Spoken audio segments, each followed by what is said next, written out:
Let me get my camera right. Hold up, hold up.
Oh shoot! Hold on, hold on.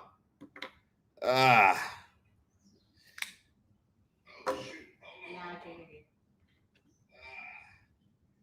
All right, so it is what it is. Give me a second. I'm just hooking up this mic. Like I said, we've been having some difficulties on this end. Hold on. Hold on. Let me. I'm gonna switch to a different mic. Hold on. I'm gonna switch to a different mic.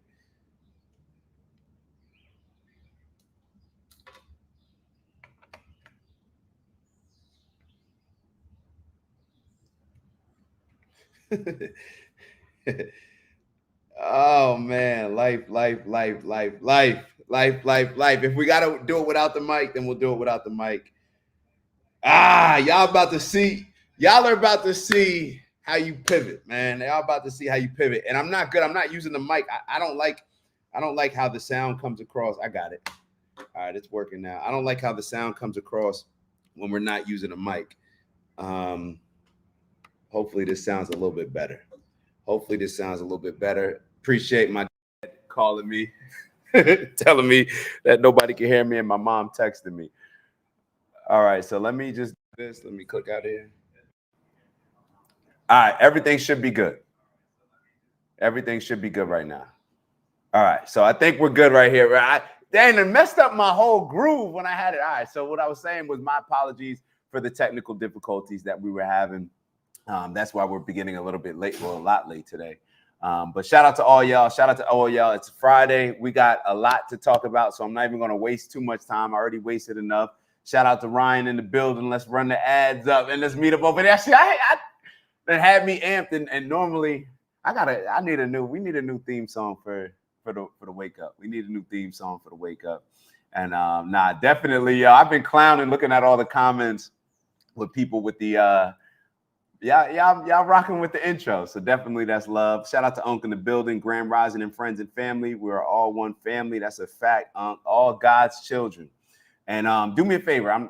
As I was screaming on here when I first came on to like and subscribe, I realized that y'all heard absolutely nothing. So do me a favor, like and subscribe, maybe even share with a friend, share with your group chat. We're gonna have a dope show. We got a lot to discuss. Let me look at the schedule right here. So we're gonna start off with, we got some talk about Nick Fuentes.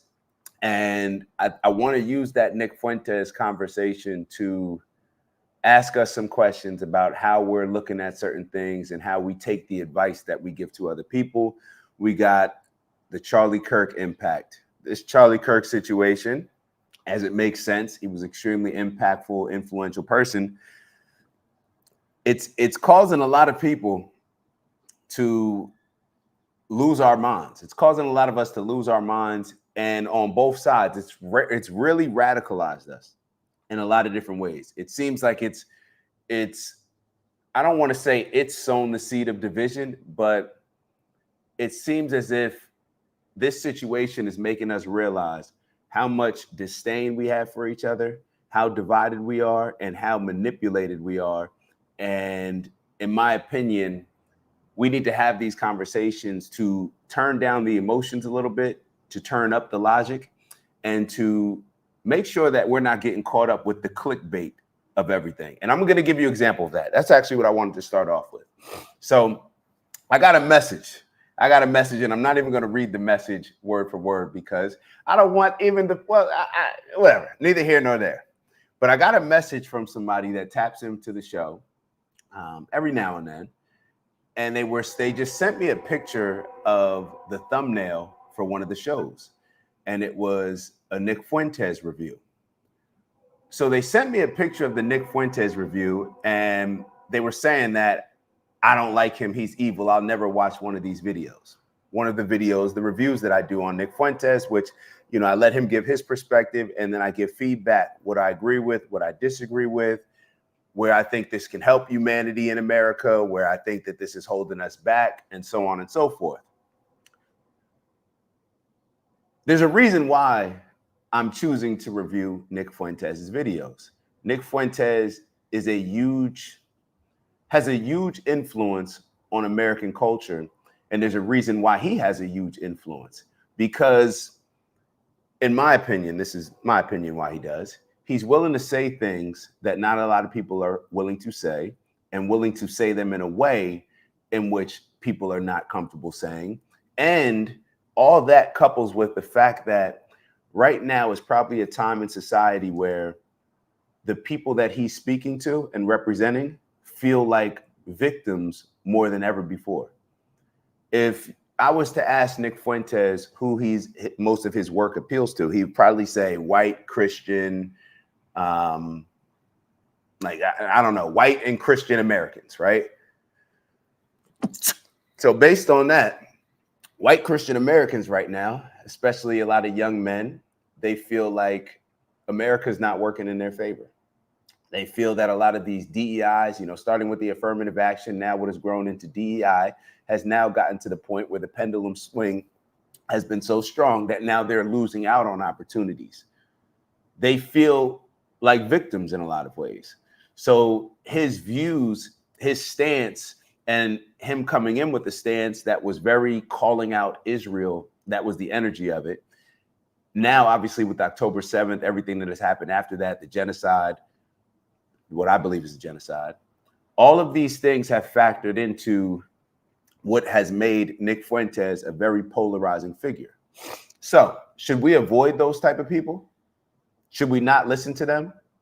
Should we just trust what the media outlets, what the Democrats, what the liberals tell us about Nick Fuentes? He's a racist, he's a misogynist, he's a Nazi, all these different things. Should we just continue to just listen to the people that have never shown any true interest in doing anything for us as we the people, or as Black people, however you want to look at it? It doesn't really matter.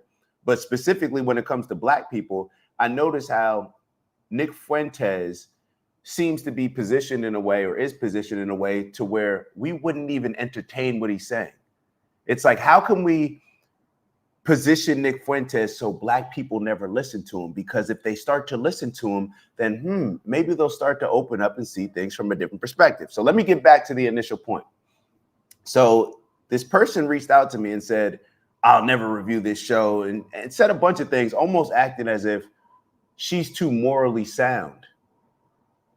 She's too principled to even entertain something like a Nick Fuentes was saying. So I'm like, damn, okay.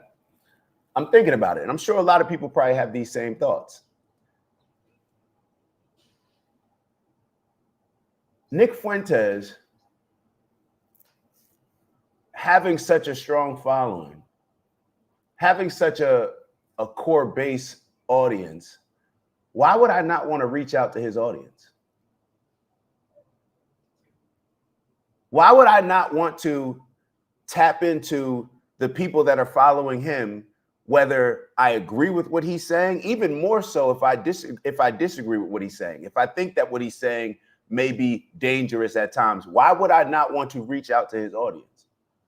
Am I just supposed to focus on Black issues? Am I just supposed to focus on me and mine, however I define that? Or should the goal be for us to reach out to whoever and try to bring us on board and develop some initial steps towards this greater peace that we talk about, towards humanity living in harmony, all these different things. So these were the thoughts that were going through my mind, along with the fact that if you listen to my show, then you understand who I am. You understand my principles, you understand my values, you understand all these things. But because you have certain, what I would say is, misconceptions about Nick Fuentes, you're not even going to entertain that conversation. And that's what I see when it comes to the whole Charlie Kirk thing. People listen to a clip of somebody. They listen to a clip of somebody and then they determine their views on that person based on largely the bubble that they live in, the people that they surround themselves with, right? Because that's what ends up happening. Somebody sends us a Charlie Kirk clip. Oh, he's racist. He's this. He said this about Black women. He said this about, and we watch that clip with zero context, and then we draw a conclusion, right? But because everybody else in our inner circle, they don't feel that they need to look at the context. They draw the same conclusion. Everybody has strong feelings around it. Then you get to a point where, oh, I don't have any empathy for Charlie Kirk dying. I don't even care. And then it may even go to a point where it's like, yo, forget that. You may be starting to celebrate his death. You may start to say, oh, well, we didn't care about this person who nobody's ever heard of dying, so why should we care about Charlie Kirk? All of these thoughts come up, and I'm not saying whether they're right or wrong. I'm just saying what typically happens. So in this conversation, I'm asking questions, right? I'm not getting defensive or anything, and I'm asking questions, and I don't think I'm getting defensive. Maybe I am. As to, oh, what do you dislike about Nick Fuentes? What are the things that you disagree with?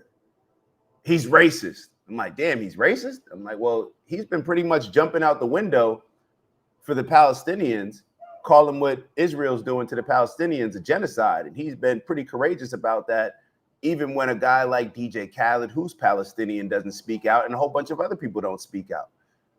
Oh, well, that may be the one okay thing that he's doing, but I don't agree with how he treats women and how he talks about it. Said something else. And I said, oh, I don't really hear him talk about women.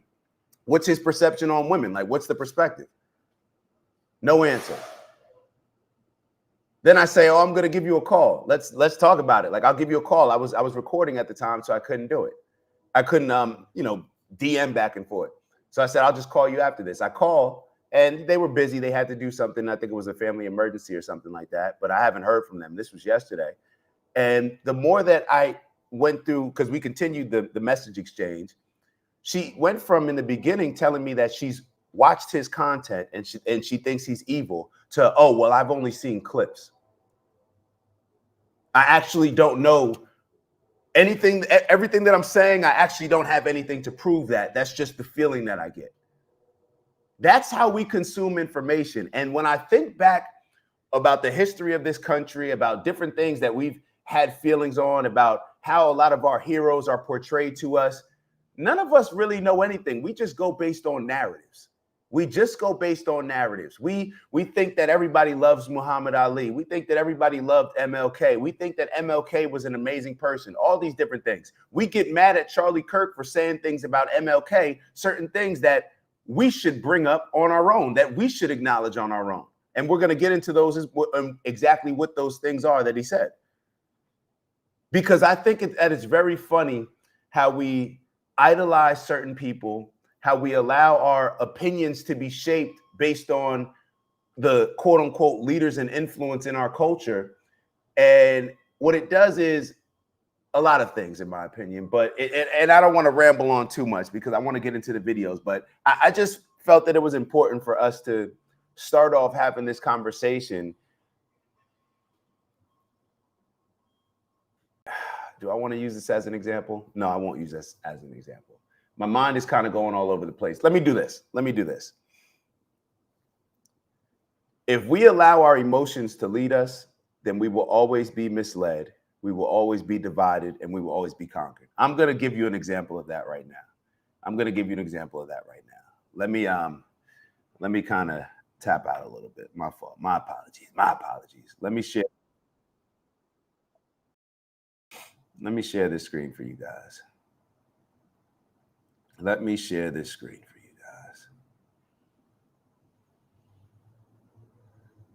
I'm going to be over here.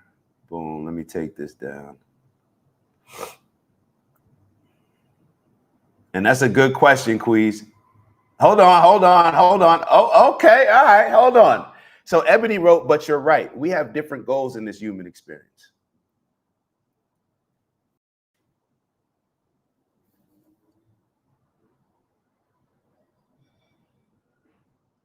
What are our goals determined by? And this is why I call BS on so many Christians and so many other religious people. What are our goals determined by? This is why I call BS on anybody that believes in God. I call BS on anybody that believes in God, but whose goal does not align with what a godly goal would be. We say that we're Christians, we say all these things, but then we're perfectly fine justifying certain people being killed for certain reasons. But it's okay to violate God's commandment in this area. We say that, we believe in God, that we're all God's children, but then our actions don't properly represent that. I call BS on it all. We are simply brainwashed and manipulated people. And we get this brainwashing and manipulation by lazy parents and generations before us. And then we embrace that laziness. We don't do any research. We don't do any due diligence. We're controlled emotionally. A lot of our families are brought up by women, raised by women, which emasculate a lot of the men now, emotionalize a lot of the men. And now we go through life seeing things through an emotional lens, and we're always tricked. The most emotional people in society tend to always be the ones. Now, let me not even say. The most emotional people in society tend to be the ones that get tricked the most. Look at America. Look at America. And what I was saying earlier to the point, I'm glad that all this is coming out. What I was saying earlier is that this lady that was questioning me in my DMs. You tune into this show. You think that you should be able to judge somebody based on clips and send me a message acting as if your principles and morals are superior to mine when you're basing it off of clips and you haven't even done the research yourself and you're running from a conversation. You won't even get on a phone call. You got the courage to send me a DM pretty much trying to condemn me or condemn the post that I'm putting up, but you don't even have the courage to have a conversation. You don't even have the wherewithal to look at somebody more than clips and judge them. Could you imagine if somebody just looked at some of the clips that I say and judged me based off the clips? And this is why people that just talk shit in the background don't understand or don't appreciate, let's say, like a Charlie Kirk who's killed for having certain opinions. This is why y'all can never appreciate it, because you never take risk to say anything controversial or anything that go against the grain outside of your DMs. You've never jumped in front of a camera. Everybody has such strong opinions. I told this person, all right, so why don't you do a podcast? And then aside from that, how can I put this in a certain way? Show some respect for what I'm doing. Show some respect for what I'm doing. Because I've been doing this show 3 times a week, dedicated to this with a certain goal. So when we say we have different goals, it's clear what my goal is. It's clear that I'm willing to sacrifice money that I make, time that I have, effort, energy. I'm willing to sacrifice all these things for something. What have you been willing to sacrifice? You judge people's character off of clips And that's what the majority of us overly emotional people do. We judge people off of clips, and then we're controlled, and we claim that we're godly beings, but then we claim that we have a superior moral compass, but then you're sitting here showing no empathy for somebody dying for having opinions. And you justify it based on, oh, well, you know, black people and what happens to black people in America. Do you think that that's how God would respond to a situation like this? Do you think that this would be God's view on, oh, well, you know, Charlie Kirk, he said certain things, and you're basing it off of clips? And what's so funny about it, and this was a black woman that said this. Let me be very clear. The same energy that you have towards Nick Fuentes, do you have that same energy towards Malcolm X? Do you have that same energy towards Marcus Garvey? Do you have that same energy towards Elijah Muhammad? Do you have that same energy towards any other black nationalist? When you listen to Nick Fuentes, it's so funny to hear certain people get triggered of a white person speaking for what's in white people's best interest, but then not making the connection that this is exactly what Malcolm X and black nationalists were saying. It's the same thing. Whether it's the Klan wizard, the Grand Wizard of the KKK, I know they try to put in our minds that it's one way or one thing, but when we watch the actual video of the Grand Wizard for the KKK, all he was doing was pushing white nationalism. Now, is it okay to have black nationalism? And if that's the case, is it okay to have white nationalism? But like we said earlier, our goals are different. We've been we don't even understand that you can't have a nationalism built on a group of people. As soon as you have a nationalism built on a particular group of people, then it's always going to create, that's the first step to war. You just declared war. I only worry about people that fall into this category, people that look like me. I'm only falling into, and it's all BS. It's all BS. Don't tell me you're a black nationalist. It's only when it's convenient for you. That's what I say. That's what I see. And here we go about this. Let's not compare Nick and MLK. You know what I'm gonna do? You know what's so funny about MLK? And with us praising, so Vons just wrote, let's not compare MLK. This is the problem with people that just idolize people. Why? This is the problem with people that idolize people. MLK, why don't compare Nick to MLK? Why can't I compare anybody to MLK? You know what we would call MLK if, all right, let me say this. You know what we would call MLK if he wasn't famous? We would call MLK an ain't shit nigga. If MLK was not famous, we would call him an ain't shit nigga. And when I say we, I'm talking about y'all same black women. The same black woman that was in my DMs talking about Nick Fuentes, that's what you would call MLK Jr. You want to know why? What was MLK doing? He was cheating on his wife, having all these orgies, going on all these trips. But because he said the I Have a Dream speech, we look at him differently. MLK was moving like Diddy with all these parties and stuff based on the information that I've looked up, based on the not only the FBI accounts with the FBI tapping his room, but also based on a lot of the people and friends that he was around. They spoke out. They said that women were his weakness. But because we hold MLK in high regards, this is what we do. The people that we idolize the most and hold in the highest regards, we have less accountability and we lower our standards for them than we even have for ourselves. Let your dude. So and this is the whole conversation around these same women when it comes to Kevin Samuels, right? Y'all remember Kevin Samuels and how he spoke about high value men? And he said that high value men should be able to cheat. It shouldn't be called cheating. He's a high value man. When Kevin Samuels said that, all women had an issue with him. All of y'all women had an issue with him. But when MLK actually does it, when MLK actually lives it, but because he's a high value man, we don't hold him to those standards. Oh, we can't talk about MLK Jr. Y'all either don't know what I'm saying or just totally disregard it. So it's one or the other. It's one or the other. And this is we idolize people too much. We can't criticize certain people. We can't allow this person to talk about this. Stop it. Stop it.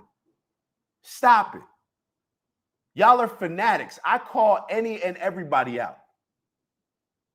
I call that because it's not about an allegiance to a race for me. It's not about an allegiance to a political party for me. The only allegiance that I have is paying attention to the goal that I'm setting forth, which is, I want to achieve peace and harmony. I want to achieve the greater peace. I want humans living in harmony together. Because other than that, we're just heading to war. That's what I prioritize. I don't get caught up in all the victimhood and all the victim blaming and white supremacy holding me back and all this other stuff that people allow themselves to get caught up in. I don't get caught up in that. I have a goal that I'm locked in on. Everybody, Now, this is the excuses that we give. Look at what Vons just wrote. Every man has a weakness. So should we make excuses for Diddy? Should we make the same excuse? Should we disregard MLK and what he was doing but still hold Diddy in the same standard?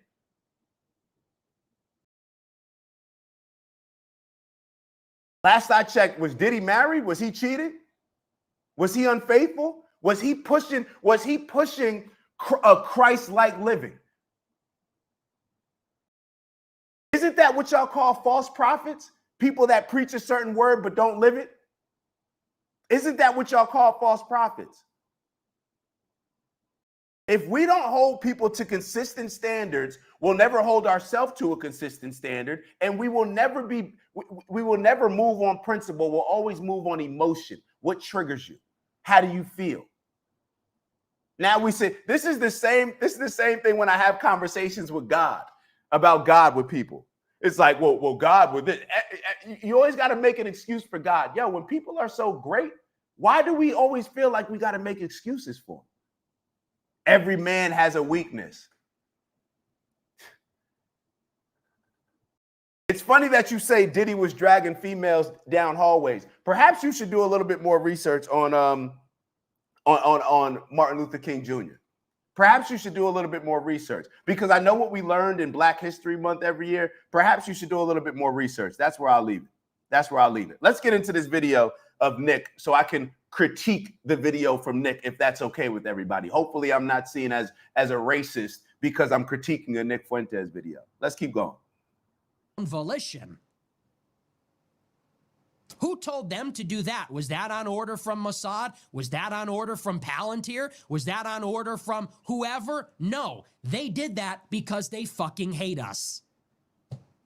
They did that because, and we all know, there is a large population in this country that right beneath the surface, they harbor a seething hatred for Christians, conservatives, for America, for white people.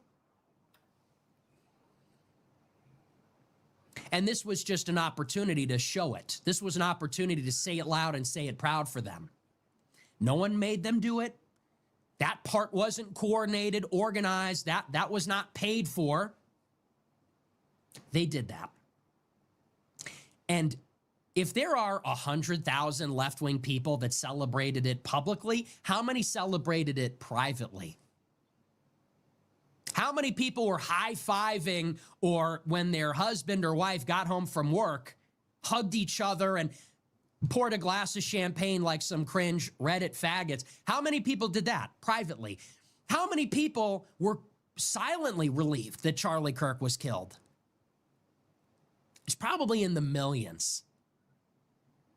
There are millions of Americans that celebrate the death of only one of the most famous and outspoken conservatives, moderate conservatives. What would they like to see visited upon you and your family? And Sam Hyde has been 100% correct about this from the beginning. He has that famous tweet from 10 years ago.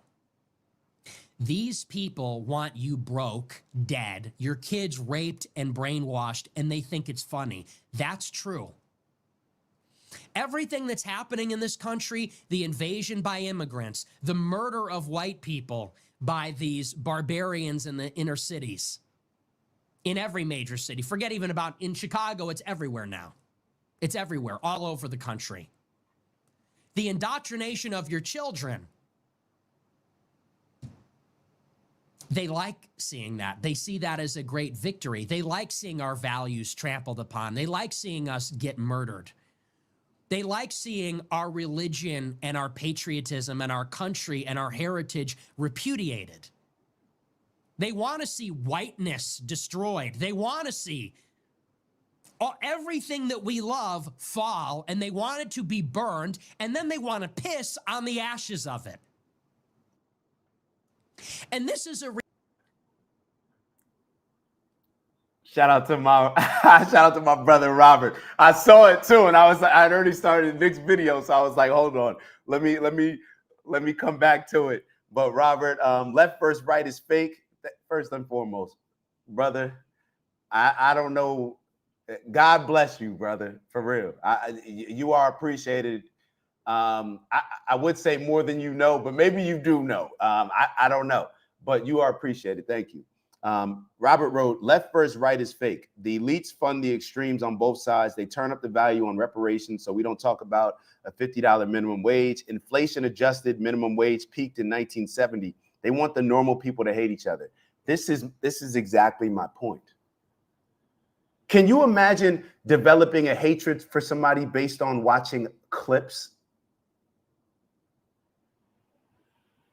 Like, do we understand? Could you imagine watching a clip of somebody, not watching a full video, but watching a clip of them, and then disliking that person so much that you reach out to somebody who's posting that person and pretty much like, yeah, you shouldn't be posting this, like that, and then you're not even willing to have a conversation about it. You make all these strong claims, but you're doing it based on clips. This is the emotional energy and how we are propagandized, how we've been propagandized for so long by clips. Nobody watches the full context of things. We look for small things, micro examples to solve how we think on a macro level, to prove that how we look at the world is right. We don't look to do any more research. Once the clip that we're looking at, okay, that aligns with my worldview. Okay, I don't want to watch anything before it. I don't want anything after it. Just that clip that aligns with my worldview. That's what I'm going to run with. As soon as we start putting ourselves in groups, we destroy everything. And I saw, I forget who wrote, God is they were comparing God to religion. You know what's so funny? I'm sorry, I'm going off on tangents, but I have a lot of conversations with people who are religious or have some type of religious, more than spirituality. They have something that they follow. And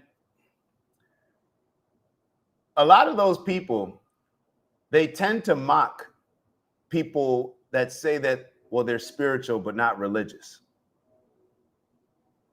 A lot of times when I have those conversations, they mock people who say that they're spiritual without religious. Let me tell you why, in my opinion, well, let me just speak from my perspective, why I dislike religion. Because just like they think that you can't have spirituality without religion, where's the spirituality in your religion? When I look around at all these religions, the ones, and don't tell me that, oh, well, you can't compare all the religions. Let's look at the religions.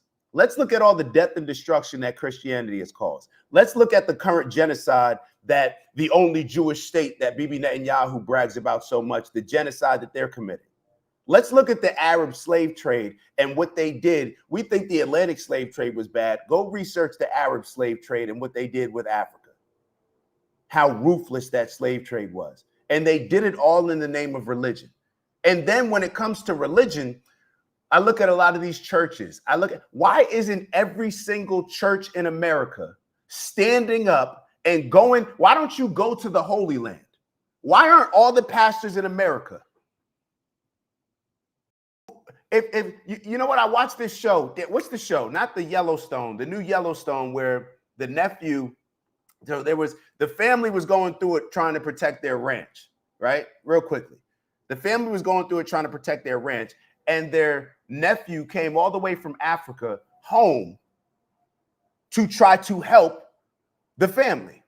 All of these pastors in America, you see your holy land, what's happening on your holy land, and it's violating your commandments, the most important commandment that God has, thou shalt not kill, right?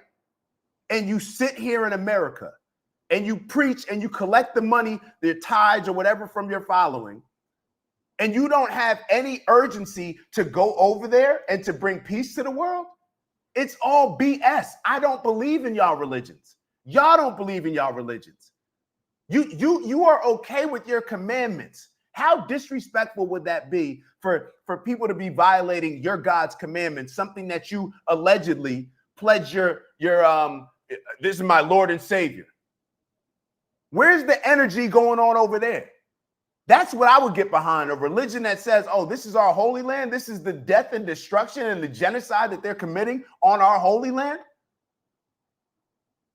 And we're just sitting back here talking about what?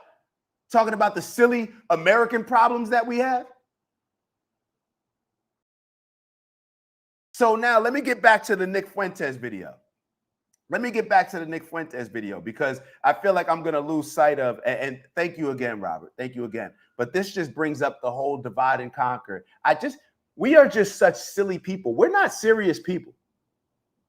This from the boomers to where we are now, this may be like the silliest generations that we've ever had.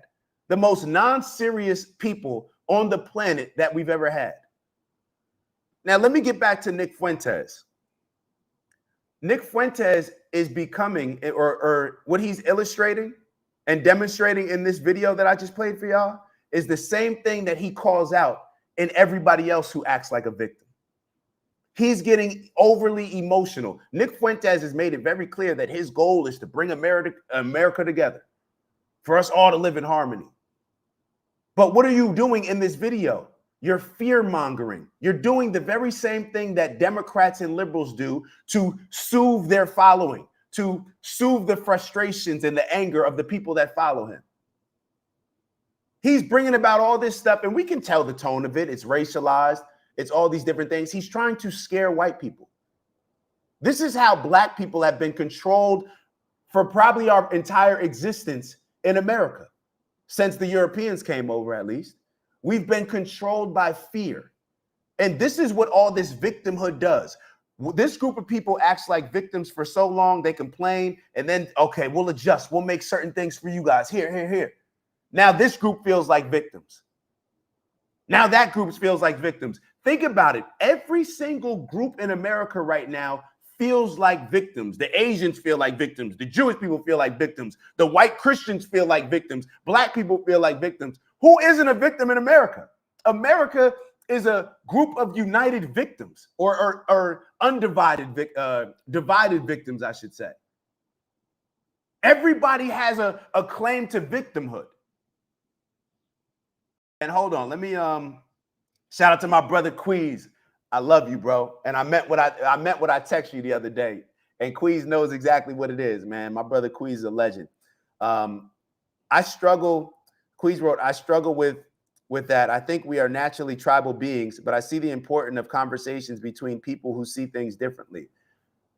Perhaps we are tribal beings, but if we never interact with each other, then we'll never be able to, let me rephrase that.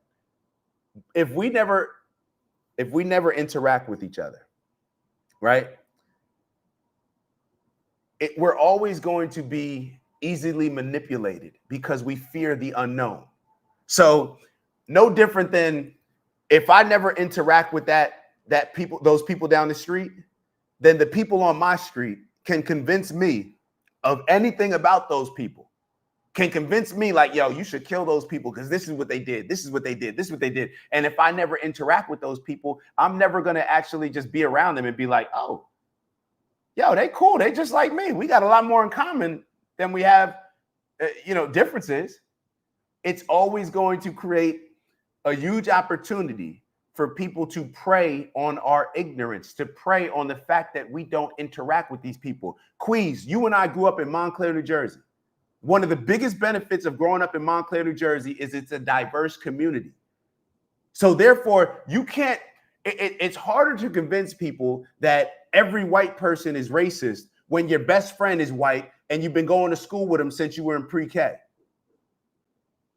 It's very hard to convince somebody that all Muslims are bad when, what do you mean? I'm a Jewish kid and I grew up with a Muslim kid like in my school. Like he was like one of my favorite people.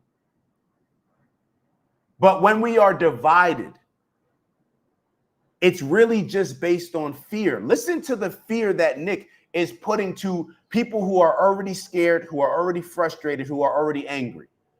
That's a bad combination. Think about what has been done to us, how we've been controlled by fear.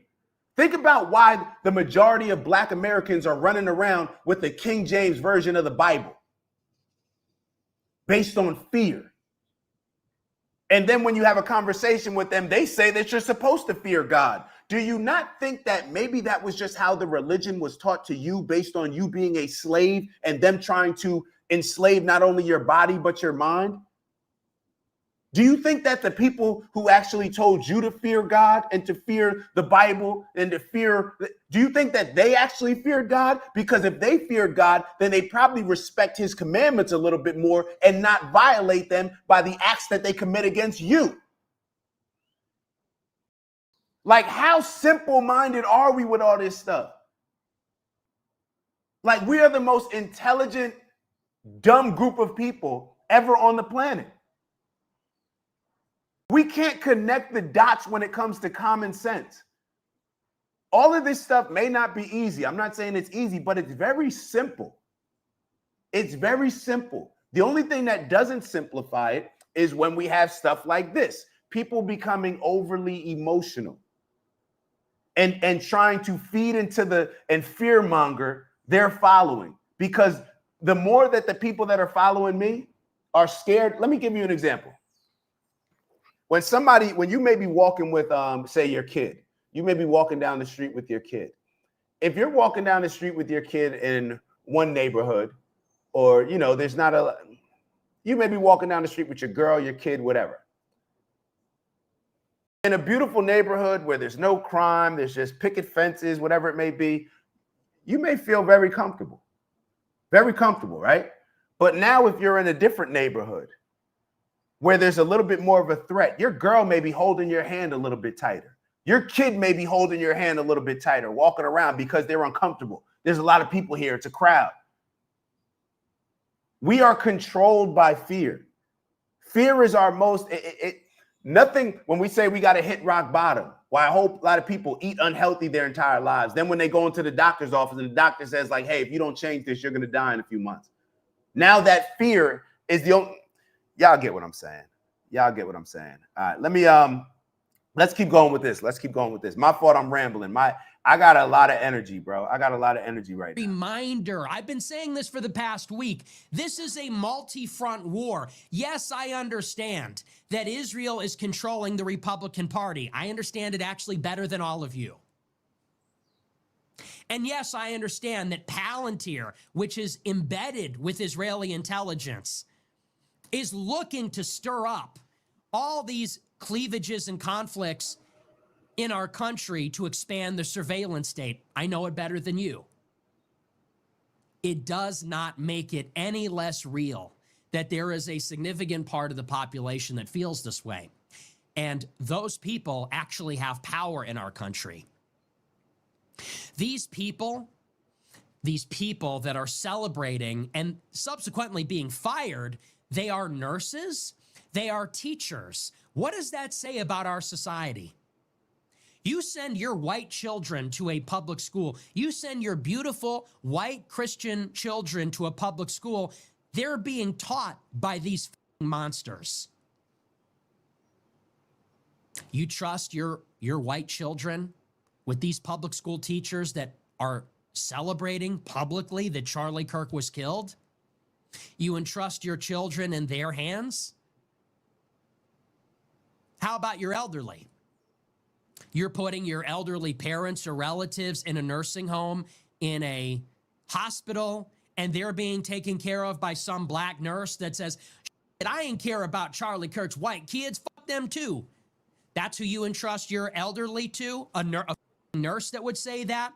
A healer? A doctor? Really? We have a problem. And here's the thing.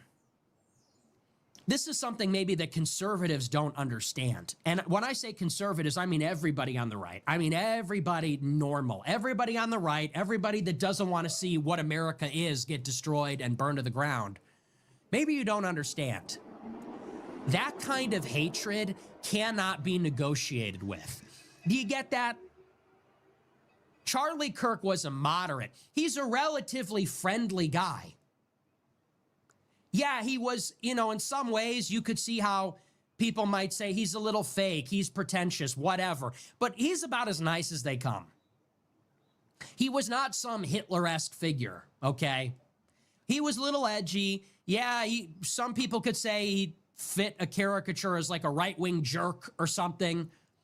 Relatively nice guy. When you have these liberal women, black people, Antifa types, black men like the guy in Texas, and they get up and they say, fuck that white guy, fuck that Nazi. Do you think that people like that can be debated into what exactly? Agreeing with us, voting for a Republican? Let me be completely honest with y'all.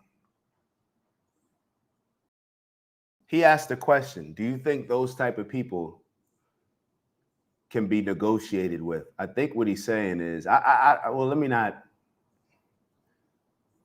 try to think what he's saying. This is what I'm taking from it. And this is what I'm thinking about. I've been there. See, a lot of people just have followed maybe for the last 3 years, and y'all may think that, oh, look at this black guy.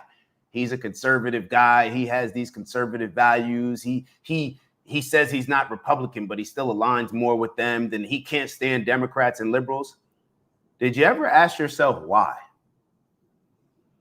It's because I used to be exactly what Nick Fuentes was talking about. Maybe not to that extreme, but literally. I'll tell you, I'll be even honest. It got to the point where I stopped feeling even when black people were killed. I stopped feeling it, literally. I just felt like it was, I remember feeling that I didn't respond. I didn't have a reaction because it was just being shown to me over and over and over. But let me be very clear. Let me not try to deflect. I've been that person to where if, let's say, a white person dies, and I'm sitting here saying, like, you know what, man, I don't care. They ain't care when such and such died.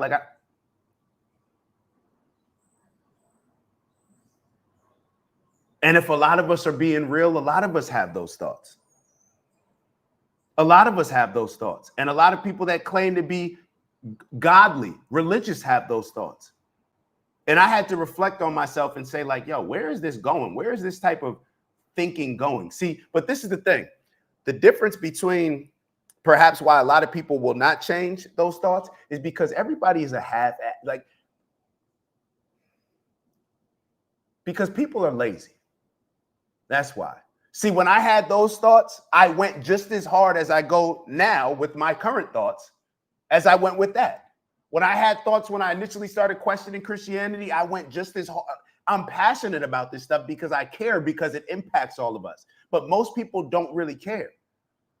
So most people will never get to that point where they even lean into something enough to figure out if it's something that's beneficial for them. They never lean into it enough.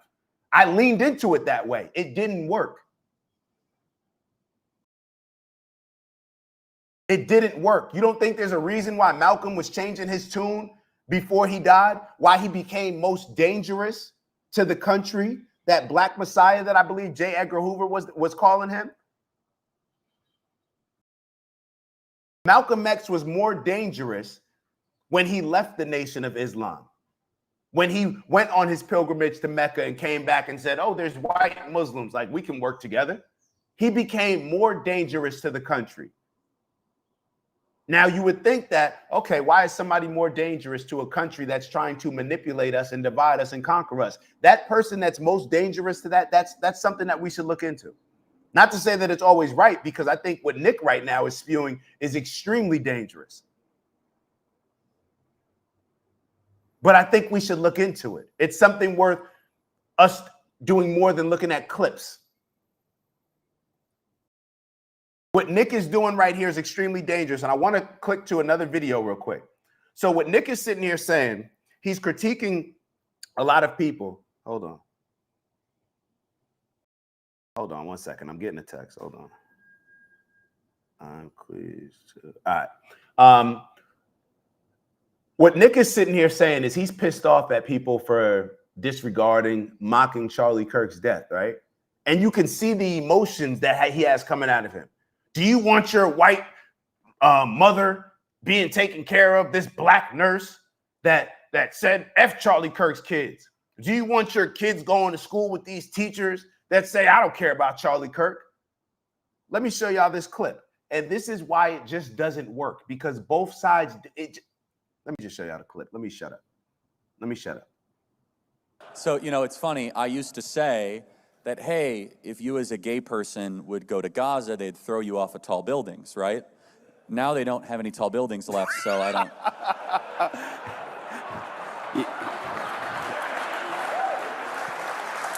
When you mess with the bull, you get the horns. Is that too soon? I'm sorry. Maybe you shouldn't kill Jews, stupid Muslims.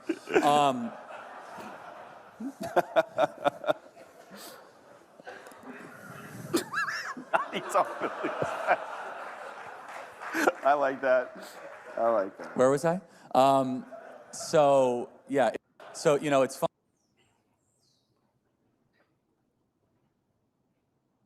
So it's okay so it's not okay for people to mock Charlie Kirk's death. But it's okay for Charlie Kirk to make joke and make light of the destruction that was caused by genocidal Israel on the Palestinians. This is what happens when we become overly emotional. We only care about what impacts us, to the point where we have multiple blind spots based on how things impact others. Now, if we don't interact with each other, we may never know these things. Why? Because on our side, we're not going to do due diligence in order to figure out what's going on the other side. All we want to do is figure out, okay, what's most beneficial for us? What do I'm only focusing on me. Nick Fuentes is literally calling all white people. Y'all should be scared to death. You should be scared about the upbringing of your kids around these people. You should be scared about letting your elderly, your parents in these nursing homes because of these people, based on their response to Charlie Kirk's death. But it's okay for Charlie Kirk to mock a genocide. This is what happens when we pick sides. It happens in both areas. I heard Nick Fuentes jumping out the window the other day, dropping the N-bomb, discussing the black guy in North Carolina that stabbed the white Ukrainian lady. I didn't hear him using this same energy towards even the guy that allegedly killed Charlie Kirk. When we are overly emotional, we only see things a particular way. We do not see the big picture. We are easily controlled. Nick Fuentes fell for the bait. He fell for the bait. He's rallying up his audience while at the same time, and even in this video, oh, well, I'm not calling for violence. I'm not calling for violence. This is why it's important to review these videos. Y'all don't think that it's a coincidence that all of a sudden I'm getting thousands and hundreds of thousands of views on videos aside from the 10 people that used to watch it? The majority of the comments, go look at the majority of the comments. Those people aren't there for me. They're there for Nick. Obviously. But you know what I'm going to do? I'm going to go over there just by being logical, not by being overly emotional, not by doing anything that is going to get me off of my goal, my path of this harmony, this greater peace of humans living in harmony. I'm not letting anybody distract me from that. So therefore, yeah, I'm going to go, Nick, I'm going to point out the shortcomings that you have. I'm going to use your videos to bring people over here. A lot of people that are maybe overly frustrated, angry, or a whole lot of people that I'm finding out that just can't stand Democrats, just can't stand liberals. Maybe they just can't stand Republicans, just can't stand conservatives. So they find themselves looking for somebody else who's just honest. You feel like you've been being lied to by the Democrats, which we have. We feel like we've been getting lied to by the Republicans, which we have. So now what becomes appealing is just somebody who's going to tell the truth. It's like a girl who's dating guys, right? A girl dating a guy. You could be dating a great guy, right? Or by whatever standards, they can make a lot of money. Let me put it that way. But they lied to the girl.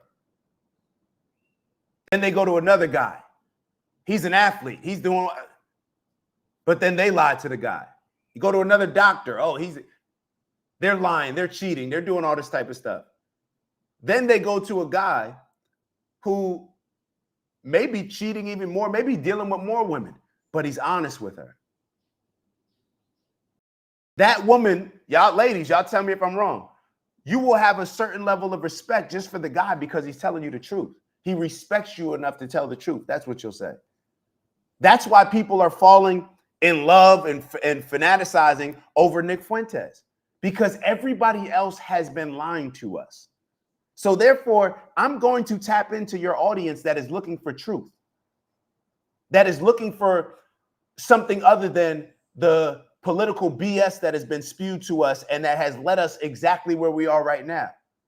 I want to talk to that audience. I want that audience. And go look at, you would think that, and this is what I thought, that based on a lot of the Nick Fuentes' followers, like, yo, they got to be all racist, they all misogynist. They're gonna see a video put up by this black guy and me giving the same critique that I'm giving right now in these videos. Some things I agree with, some things I disagree with. They're gonna be calling me all types of nigga, all types of this, all types of that. Go look at the comments. Go look at the comments. But we put in our minds that, we got to do better. We got to do better. I'm going to play a little bit more of this and then we'll move on. What actually is the program for people like that? Are we going to shake their hand and embrace them and say, we can all come together? That kind of hatred, you actually can't talk them out of that. If you're coming to the table saying, hi, put her there, maybe we could both. And I'm seeing people, hold on. So I saw a couple comments about people saying, so he's telling us the truth, but we shouldn't listen.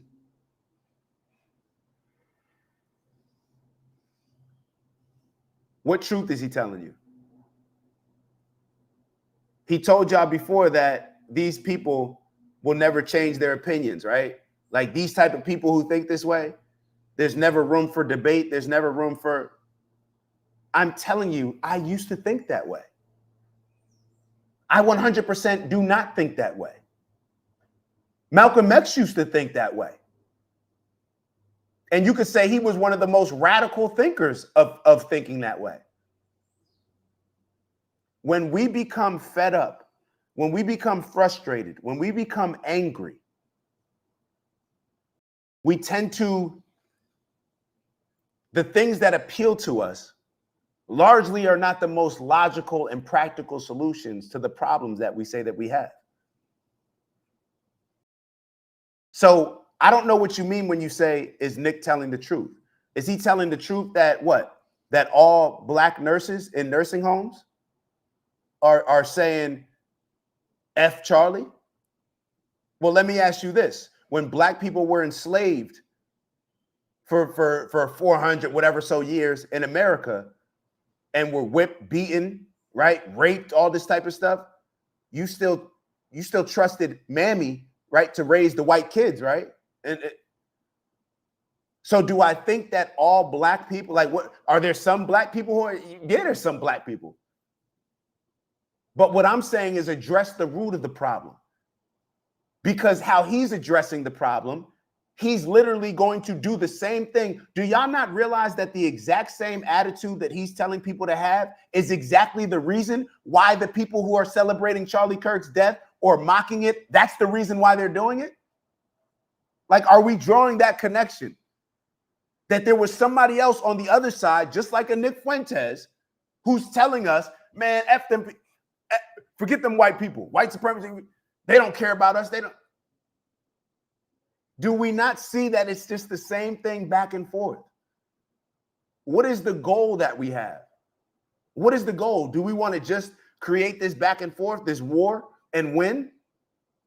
Do we want to, this is something I thought about. Do we want to win the war or do we want peace?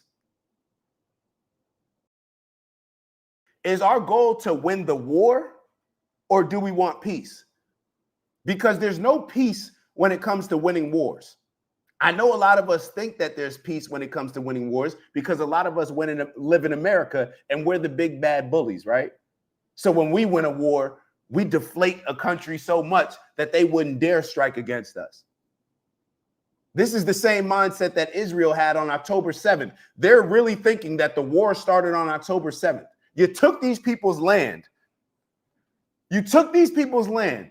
And land, which is obviously so important to you because you referenced 3,000 years ago being, oh, this happened 3,000 years ago. This is our claim to the land.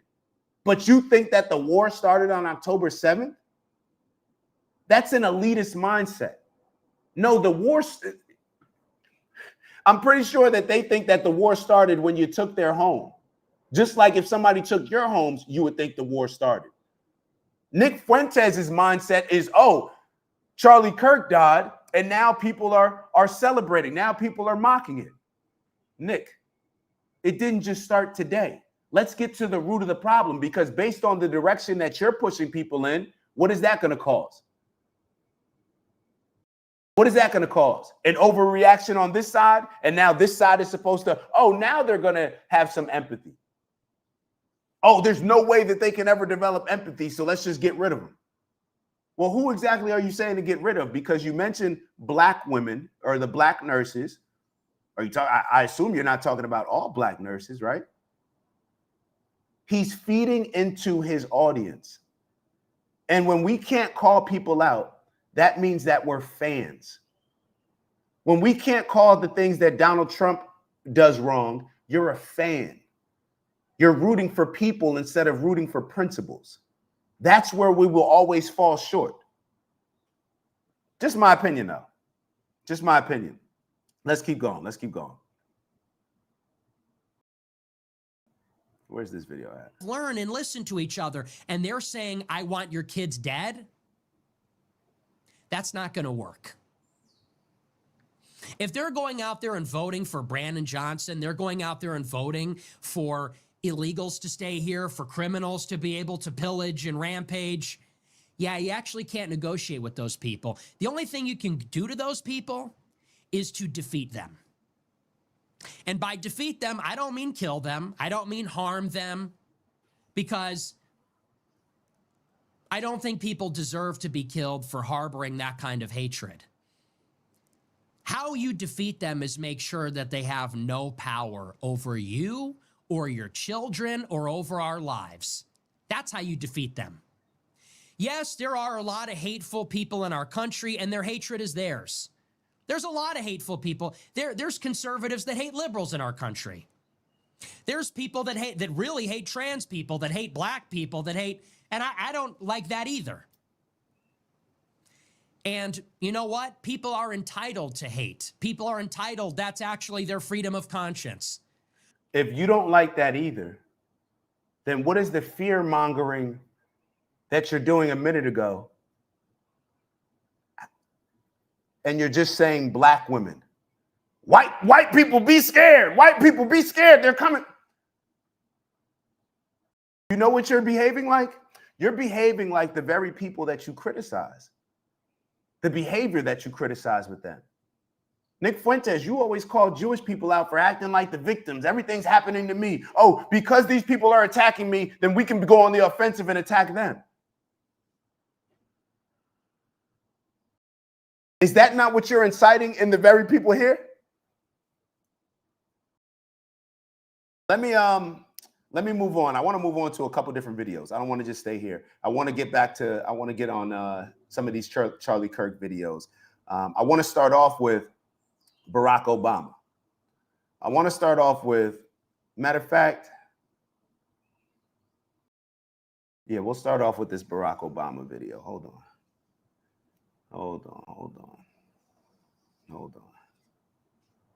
Let's see. All right. I don't want to give an intro. Just watch this. We're getting into the Charlie Kirk conversation. Obviously, I didn't know Charlie Kirk. I was generally aware of some of his ideas. I think those ideas were wrong. But that doesn't negate the fact that what happened was a tragedy and that I mourn for him and his family. He's a young man with 2 small children and a wife who obviously, and a huge number of friends and supporters who cared about him. And so we have to extend grace to people during their period of mourning and shock. We can also, at the same time, say that I disagree with the idea that the Civil Rights Act of 1964 was a mistake. That's not me politicizing the issue. It's making an observation. I'm going to play that again. I can't stand these slick talking politicians, and Barack Obama is at the top of my list. I'm going to play it for y'all again. The Civil Rights Act, mourning and shock. We can also, at the same time, say that I disagree with the idea that the Civil Rights Act of 1964 was a mistake. That's not me politicizing the issue. It's making an observation. Based on what you just heard Barack Obama say with Charlie Kirk,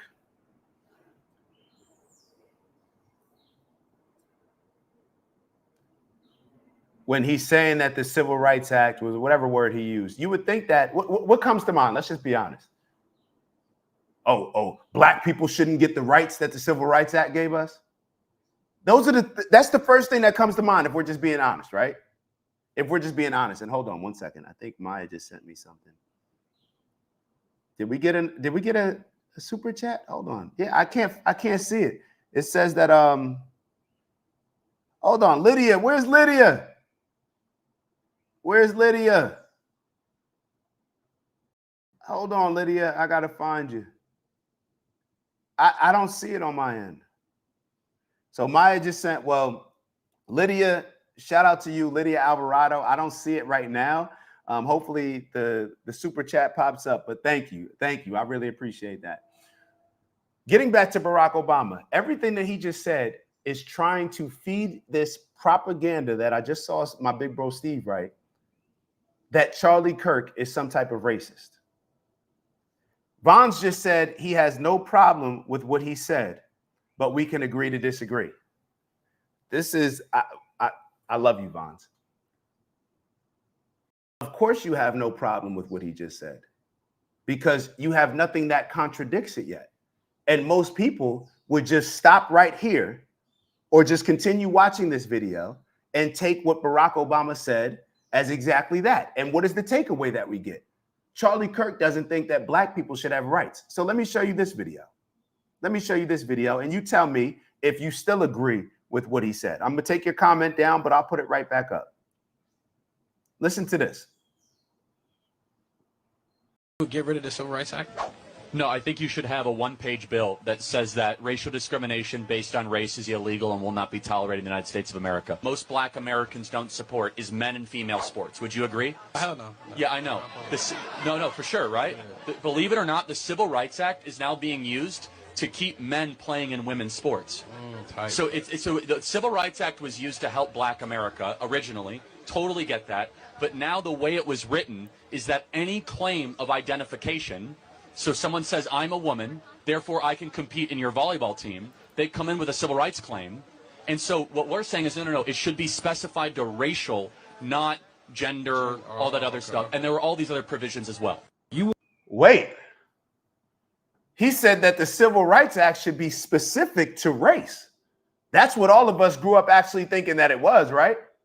Let's be honest. Any black person growing up in America, when we hear civil rights, we don't think about gender equality. We think about things becoming fair after Jim Crow for black people, after slavery for black people, right? So Barack Obama gets on stage and says that Charlie Kirk, let's play it again. Hold on. I don't want to don't put it in my words. Let's listen to what Barack Obama said, and you tell me if that's an accurate representation of what Charlie Kirk has said. You tell me, and let's see who can be honest here. Let's see if we can have an honest conversation around this. Share this tab instead. I'm going to play the same video again. That's not shock. We can also, at the same time, say that I disagree with the idea that the Civil Rights Act of 1964 was a mistake. That's not me politicizing the issue. It's making an observation. This is the problem.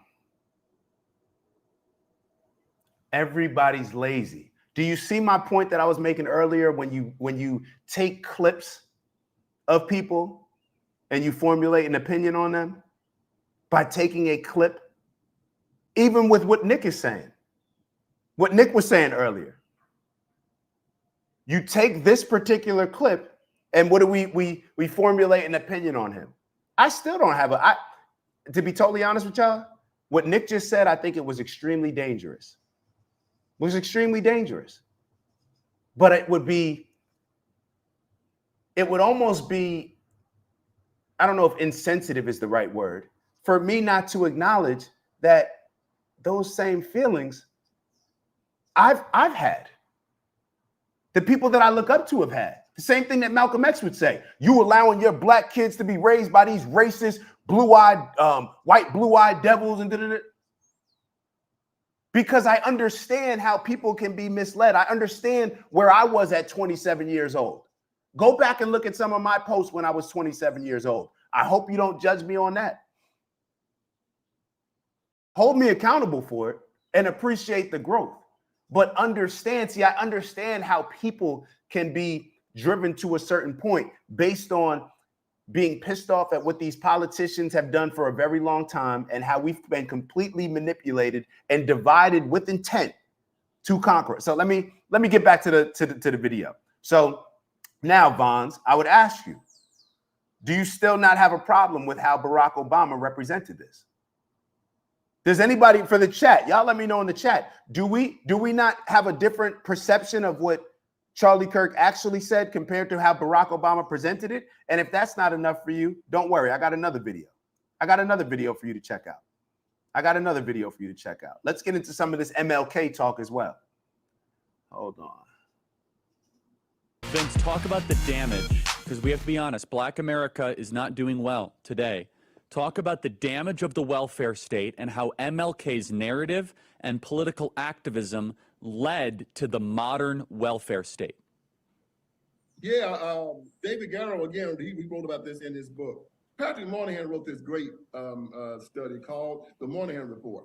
It was legendary. Patrick Moynihan proved that welfare was destroying the black family.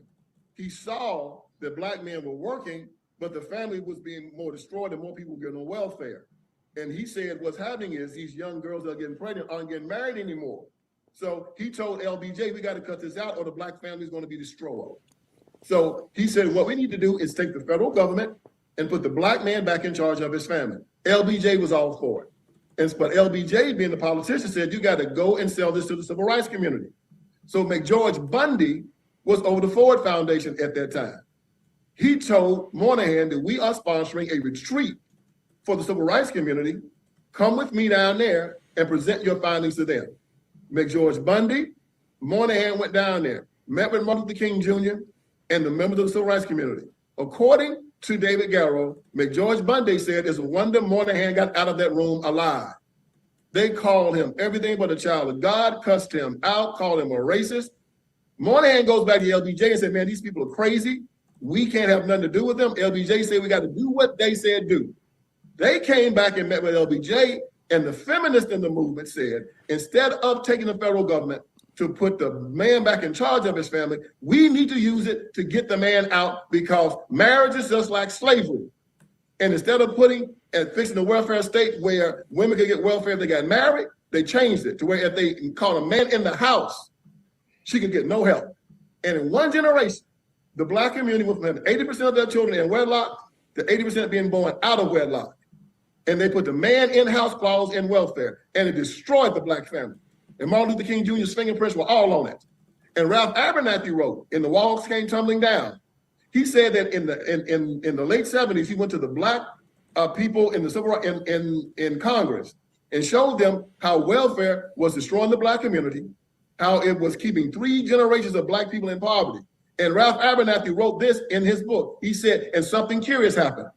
It pleased them to have 2 and 3 generations of black people locked in poverty because that's how they could control them. Ralph said that they were pushing segregation because this is how they could keep all black people in the inner city and could keep their positions of power in government. And that's when Ralph Abernathy said that he supported Ronald Reagan for president in 1980. So it's always been part of their job to keep black people poor, ignorant, under their control, and voting for the Democrat Party. In my first book, The Iron Triangle. Very quickly, I want to address a couple of the things that he mentioned. Perhaps I owe LBJ a bit of an apology. Now, I still believe that he said, certain things, about black people, but it is what it is. Perhaps I owe LBJ an apology. I always blamed LBJ for, putting these social programs, welfare in play that have destroyed our community. Now, if that's the case, then I'll still blame LBJ. But based on what I'm hearing right now, sounds like it was the feminist movement that was pushing this stuff. It's funny how history tends to repeat itself, right? A lot of black women get so caught up in this feminist movement and don't realize that it's actually hurting you the most because it's hurting your families the most. The same way with these social programs that a lot of black women did not realize that it was hurting their households. When you give an incentive of people that will give you help as long as you do not have a man in the house, but the number one factor of your kids and your family being successful is a father in the house. Think about that. Think about that. But that's what the feminist movement was pushing. That's what the feminists were pushing. I said that the black preacher, the black politician, and the black civil rights worker are conduits between rich white liberals and the Democrat Party, and their job is to do one thing: make sure that the black community votes for the Democratic Party by hook or by crook. And they've been doing it well for the last 40, 50 years. But there's a change coming now, Charlie. You've seen the polls. About 61% of black people now support Joe Biden. And there's a panic in the Democrat Party. And that 61%, it dropped from 90% in 2020 to about 61% now.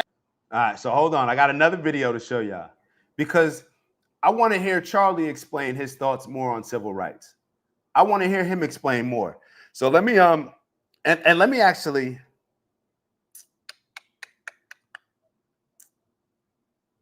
Do I want to go this way?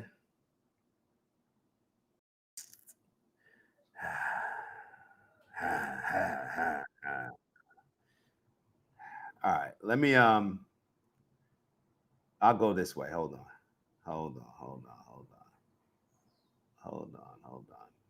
Let's look at this. Let's look at this. And I haven't even seen this part of it. I've only seen the second part of it. So bear with me. I may have to fast forward a little bit. Charlie, I went deep down this rabbit hole because the media is invested in promoting these guys as an example of, just how racist the criminal justice system is. And I actually did see this part. I want to just focus. I don't want to stay on the Central Park 5. I want to focus just on hold on. The other thing that you've been in the Twitter, whatever, universe spin cycle is I think a very important conversation. It's kind of what I really want to unpack.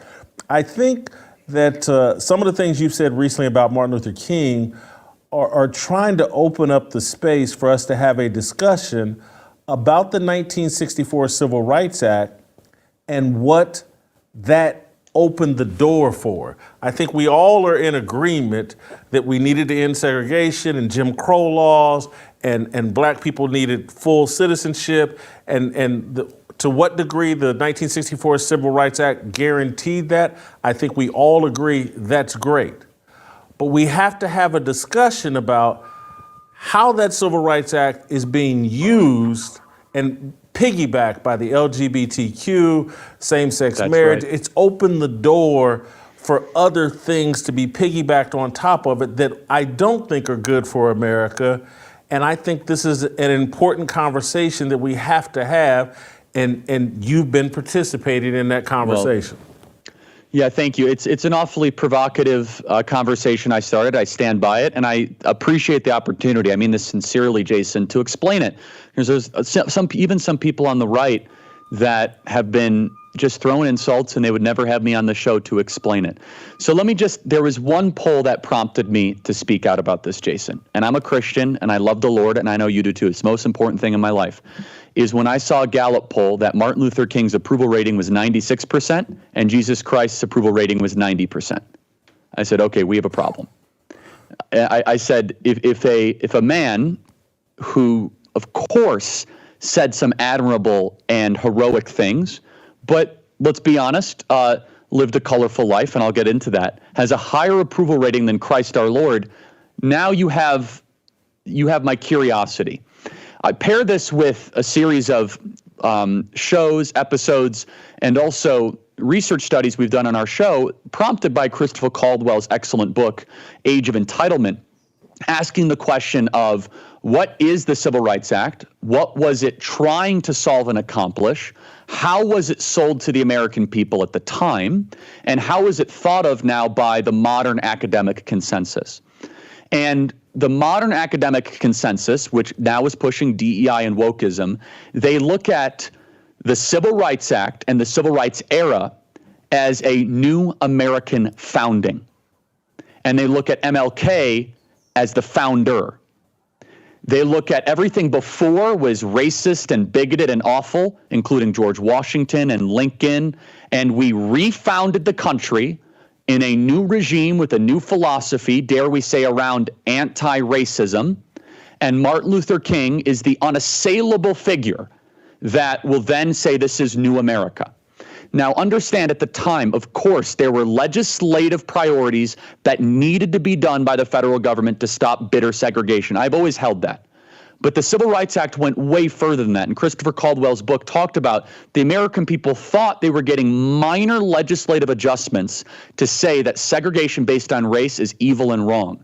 In reality, what they got was the birthing of a permanent deep state of bureaucrats that were looking for racism where it didn't exist, eventually with affirmative action quotas and hiring practices, expanded beyond race into LGBTQ type issues.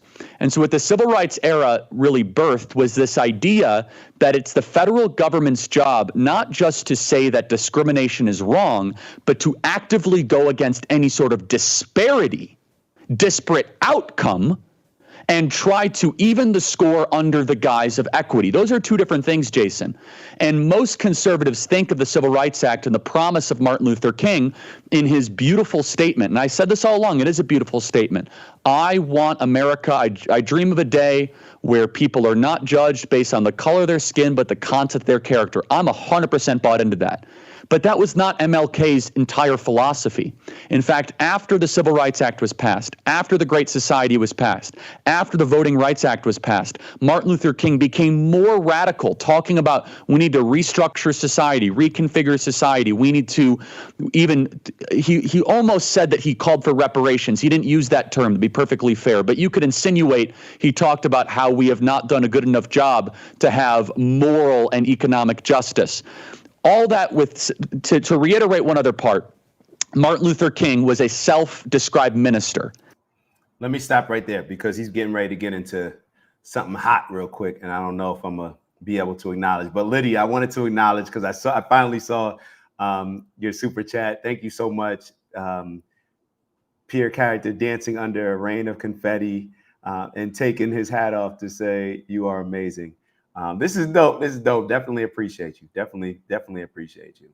Hold on. So it says, and yeah, I heard it. It said, what, Christian Caldwell or Christopher Caldwell?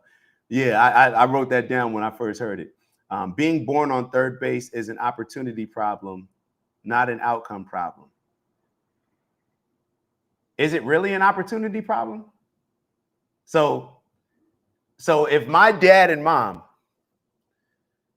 let me take this walk with you, John. So if my dad and mom, my dad grew up in the South Bronx, my mom grew up in Jersey, to a father that, like my grandfather was, I would say he had a different mindset than most people. He was one of the first Black principals in New Jersey. He actually signed a Major League Baseball contract. He was pretty different on that side. And he never allowed for, based on how I remember, a victimhood mentality. Because of his sacrifices, and I know we used to joke around with saying that he's cheap, right? He's cheap. Well, he wasn't cheap with me. He gave me money every time I saw him, provided opportunities, all the above. Perhaps he sacrificed in his own life to provide a better life for his kids and his grandkids. Now I want to go to the other side of my family. So if my dad is the youngest of 9 kids growing up in the South Bronx, the only one not born on a sharecropping farm, and he decided to not get caught up in what a lot of people could get caught up in the South Bronx, got an opportunity at City College of New York, went to City College of New York, became an attorney, decided to have a family with my mom, raise us in Upper Montclair, one of the most beautiful neighborhoods in America, I would say, one of the most beautiful communities in America. Not the most wealthiest where I live, but one of the most beautiful places. Montclair, I'm talking about in general, the town. Was I born on second base, third base, first base? Where was I born at? That was just one generation. Perhaps that's the reason why a father in the household is so important. So perhaps instead of worrying about who's born on third base and who's not, perhaps we actually worry about the results of what's going to put our kids in the best position to be successful. Perhaps instead of complaining about white supremacy, complaining about all these things, perhaps we focus on the number one thing that determines whether or not a kid will have a successful outcome in life or give them the best opportunity to have it, which is having a father in the household. So I guess we'll blame white supremacy for why fathers aren't staying in the household. Perhaps we should blame the feminist movement and what a lot of women got behind in pushing for LBJ to incentivize women to not have men in the household, to get tricked into allowing the government to become the father of those kids? Isn't that the whole reason why we work hard to provide opportunities for our kids so they don't have to start in the same place that we start in? So I don't know what you mean when you say being born on third base is an opportunity problem, not an outcome problem. That seems to come from a very limited mindset and a very victimhood mindset. Being born on third base is an opportunity problem? Do you feel that your opportunities are limited because you're Black? Let's be honest. In America, we're growing up in the golden age when it comes to opportunities for Black people. What are we really talking about? The boomers came in with affirmative action, and until then, we've had DEI, which pretty much gave Black people the green light to move however we want, to act however we want to act, to get accepted into places while having lower scores, just like in Harvard. So what opportunities are we talking about? Are we just going to continue to blame slavery for everything? Are we going to continue to blame Jim Crow for everything? Maybe y'all should go back and study how the Black households were doing, how we were doing better before the Civil Rights Act. We had more successful families. Maybe part of the reason is because we went from having, I think he said 80%. I think it's more closer to 75%, with 75% of our kids growing up in a two-parent household, to in one generation going to 75% being raised in a single-parent household. Do we actually look into any of these other things, or do we just go to blame white people? Do we just hear Charlie Kirk, who, oh, he's talking from a privileged standpoint, so he's born on third base? Okay, so we should just listen to people in poverty then. We should just listen to people in poverty. Like I'm so, it bothers me so much when people lean into this victimhood mentality. It really bothers me so much because all it does is limit you. It takes the guy, like we talk about being empowered. When you start blaming other things and other reasons for why you're not where you want to be in life, for why you're not successful, all that does is take the power in you. It robs you of your potential. You're blaming other people for something? What opportunities are not presented to us? I go through life and I just don't feel it. I choose not to see it that way. I choose not to see it that way. Any situation that somebody may look at me or they're racist, so they assume that I have locks, so they assume that I'm dumb, they assume that I'm this. Okay, that's amazing. Because now I get to have an amazing shock value for you. Now, if you're trying to take advantage of me and you think that I'm not as smart, that provides an opportunity for me, right? When good teams in sports play against other good teams, they know that they have to come correct, right? They have to come correct and compete. But when they play against a sorry team, you tend to take it easy. I didn't want to play hard against them. They're sorry. So what are we actually talking about? What opportunities? I know this civil rights mindset and victimhood mentality likes to be thrown around here, but what are we actually talking about? What opportunities are we not getting that we are in control of?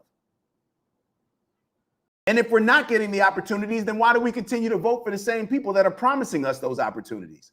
We can't have it both ways. We want to blame this group, white supremacy, for why we're not successful. We want to put all of our effort and all of our eggs in the basket of the Democratic Party because they keep telling us they're going to do stuff for us, but they never do it. But we continue to vote for them. At what point does the onus and responsibility and accountability fall on us?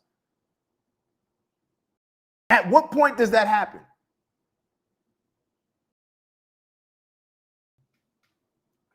White people, they born on third base. This whole mindset, Black people got to work twice as hard. How? Have you looked at the acceptance percentages at Harvard? So it's okay for Black people to say, oh, we got to work twice as hard, but then we can't look at Harvard and Black kids getting in with an average score that is significantly lower than white kids, and white kids getting in at an average rate that's significantly lower than Asian kids. So do the Asian kids have to work twice as hard to get into Harvard? All of this stuff we are getting, people, they're manipulating us, bro. They're manipulating us. This stuff is not real. This stuff is not real. It doesn't impact us the way that we feel that it impacts us. I know we live in this social media time where all we got to do is turn on the phone and, oh, this happened to a black, they killing people. They're hanging everybody now. They're hanging everybody now. I saw it on my phone. And when you couple that with the mindset that we're going into it, which is already a victimhood mindset, that just grows like fire, bro. It just spreads. It just spreads. Let's keep going. He participated, at the very least, in dozens of extramarital affairs on his wife. That is well documented. He definitely participated in orgies. And according to certain government documents, which again, they're FBI documents, so they might be real, they might not be, because we don't trust the FBI, that he very well might have encouraged and laughed while a woman was being raped in a hotel room in one of his very famous orgies. When a man of the cloth who says he is a... Now, let me be very clear on that. I actually researched that there were certain FBI files or something that it said that may have, I don't believe that. I don't believe that. And I don't think that it's fair for Charlie to use that. Of course, he did say that it hasn't been proven, or he said something like that, but I don't think that it's fair to use that. If it hasn't been proven, don't bring it up. That's like talking about somebody and then floating something out there like, this kid does this to little girls, but it hasn't been proven, so I'm not. Well, then don't bring it up, because you're painting that person. Y'all get what I'm saying. He's a man of God, does that sort of pattern or behavior. I don't think he should have a higher approval rating than Jesus. So how do we explain that? We explain that we have built this mythology around MLK in the modern era. Now, some myths are important, Jason. I'm actually okay with certain myths. I'm okay with certain people of history being larger than life and something we aim towards and something that we want to lift up. But we must be very careful when we do that. I think people that we lift up should be Washington, should be Lincoln, should be Jefferson, the actual founders of the country, where MLK, in my personal opinion and based on every objective analysis, he actually gave us more race focus and less emphasis on character and conduct. Because here we are 60 years later. Do we talk about race less or more in the last couple of decades? I'm not only blaming MLK for this, but his core driving philosophy was not about a colorblind society. That is a line in one of his speeches. He would actually be closer to a race Marxist, almost akin to a DEI type philosopher if you go deep into his writings, especially later in his life. So I'm glad that we went after it. We did it in a very thoughtful way. And I think we as conservatives and Christians must reconsider some of the mythologies and some of the icons and the symbols that we hold up, especially as we try to reorient ourselves in a broken culture. And so, just for my understanding. And very quickly, want to acknowledge, shout out to your latex spouse. Appreciate your content, friend. Appreciate you. Appreciate you. I really do. I really do. Thank you so much. Thank you so much. It goes a very long way. We're going to keep pushing. All right. So the more y'all rile me up to keep pushing, I may need it. It comes in handy. All right. That's all I'm going to say. All right. So definitely appreciate that. Let's keep going. Because I caught wind of this rather late and not in real time. Was this a series of shows you were doing, or did you write something specifically that triggered people? Yeah, so it was a series of things. I gave a speech at AmFest. It was a breakout speech, and we posted it as a podcast where I said MLK was not a good guy. He's not who you think he is. And I will stand by that. I think a man who calls himself a minister, who cheats on his wife dozens of times, is not someone I'd consider a good guy. I'm not going to use the word evil. I never said that. I said not a good guy. Wired magazine caught wind of that, and there was one sidebar where I said, hey, on MLK Day, we might do like a 4-minute segment, kind of talking about this. So they run this huge preemptive story, Jason. Charlie Kirk plans to go after MLK. And kind of going off your speech, I could have done the old conservative thing. I could have hid in the corner said, you know what, I'm so sorry, how dare I? Because I saw the chatter increasing. I saw the right-wing intelligentsia saying, no, Charlie, it's a career ender. You don't do this. You just say MLK was awesome, and you don't ask questions, and you just kind of walk away. I said, you know what, I'm not going to do that anymore. I think that kind of attitude is destructive and wrong.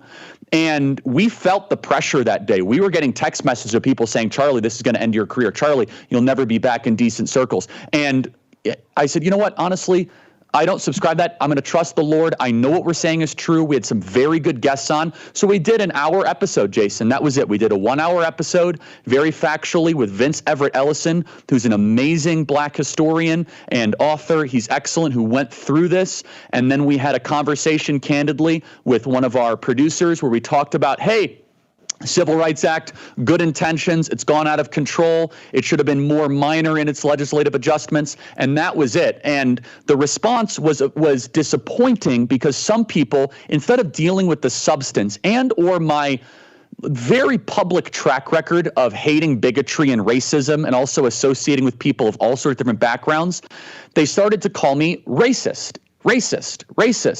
And I'm not going to get into the people who did that, but I was disappointed because I said, listen, guys, you could hate what I'm doing. You could criticize it.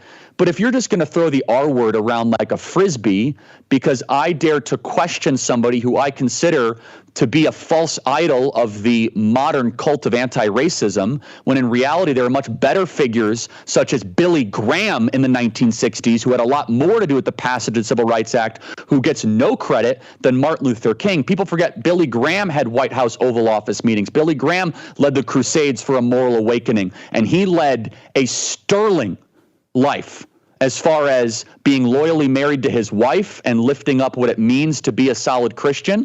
And do we have, and final thought, of course, is there's only one person in the 20th century that gets a federal holiday, and it's Martin Luther King. I can name at least a dozen people more deserving in the 20th century of a federal holiday than MLK. And if you think at it from the premise that the modern left looks at the civil rights era as the new founding, as more important than 1776, I think it really starts to make sense. So it was one episode. Twitter freaked out. I very well could have, took a knee and apologized. I don't play ball like that anymore. I stand by our comments, and I'm glad the conversation that ensued. Shout out to Johnny. Here's $1 for each base I got for free. LOL. I'm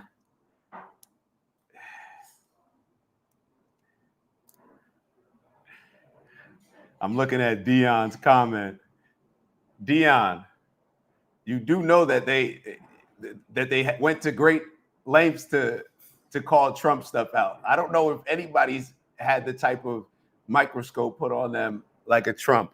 But let's just be honest. When white people are calling out black people and their history, we act as if, and both sides do it. Both sides do it. I think we can look at this show and call it all out. Stop looking at it just from when black people, when white people, it's all BS. It's all BS. Like, it's all BS. I call everything out. Let me get to this next video. What are we gonna go towards? You know what I want to watch? This is what happens when we get caught up in certain stuff. Hold on. Let me see if I can fast forward to this. Hold on. This is what happens. Hold on. Let me share this tab instead. I'm gonna have to skip ahead a little bit. Shout out to I think this Brandon's video. Dope video. I want to go just to the end. This is what ends up happening, in my opinion, with a lot of these, like the talk that's been on the National Guard, going into these different areas with Trump. And just take a look at this video. In Washington, D.C., where, the chairman and I, we live in D.C. I'm in New York right now with Ms. Menendez here. But in Washington, D.C., the National Guard is picking up trash. They are literally, ANC commissioners have sent out emails asking for suggestions from the citizens of the district about what beautification projects the National Guard can participate in. So what exactly can the Guard do for you in Memphis, Tennessee? Like, you got a trash problem?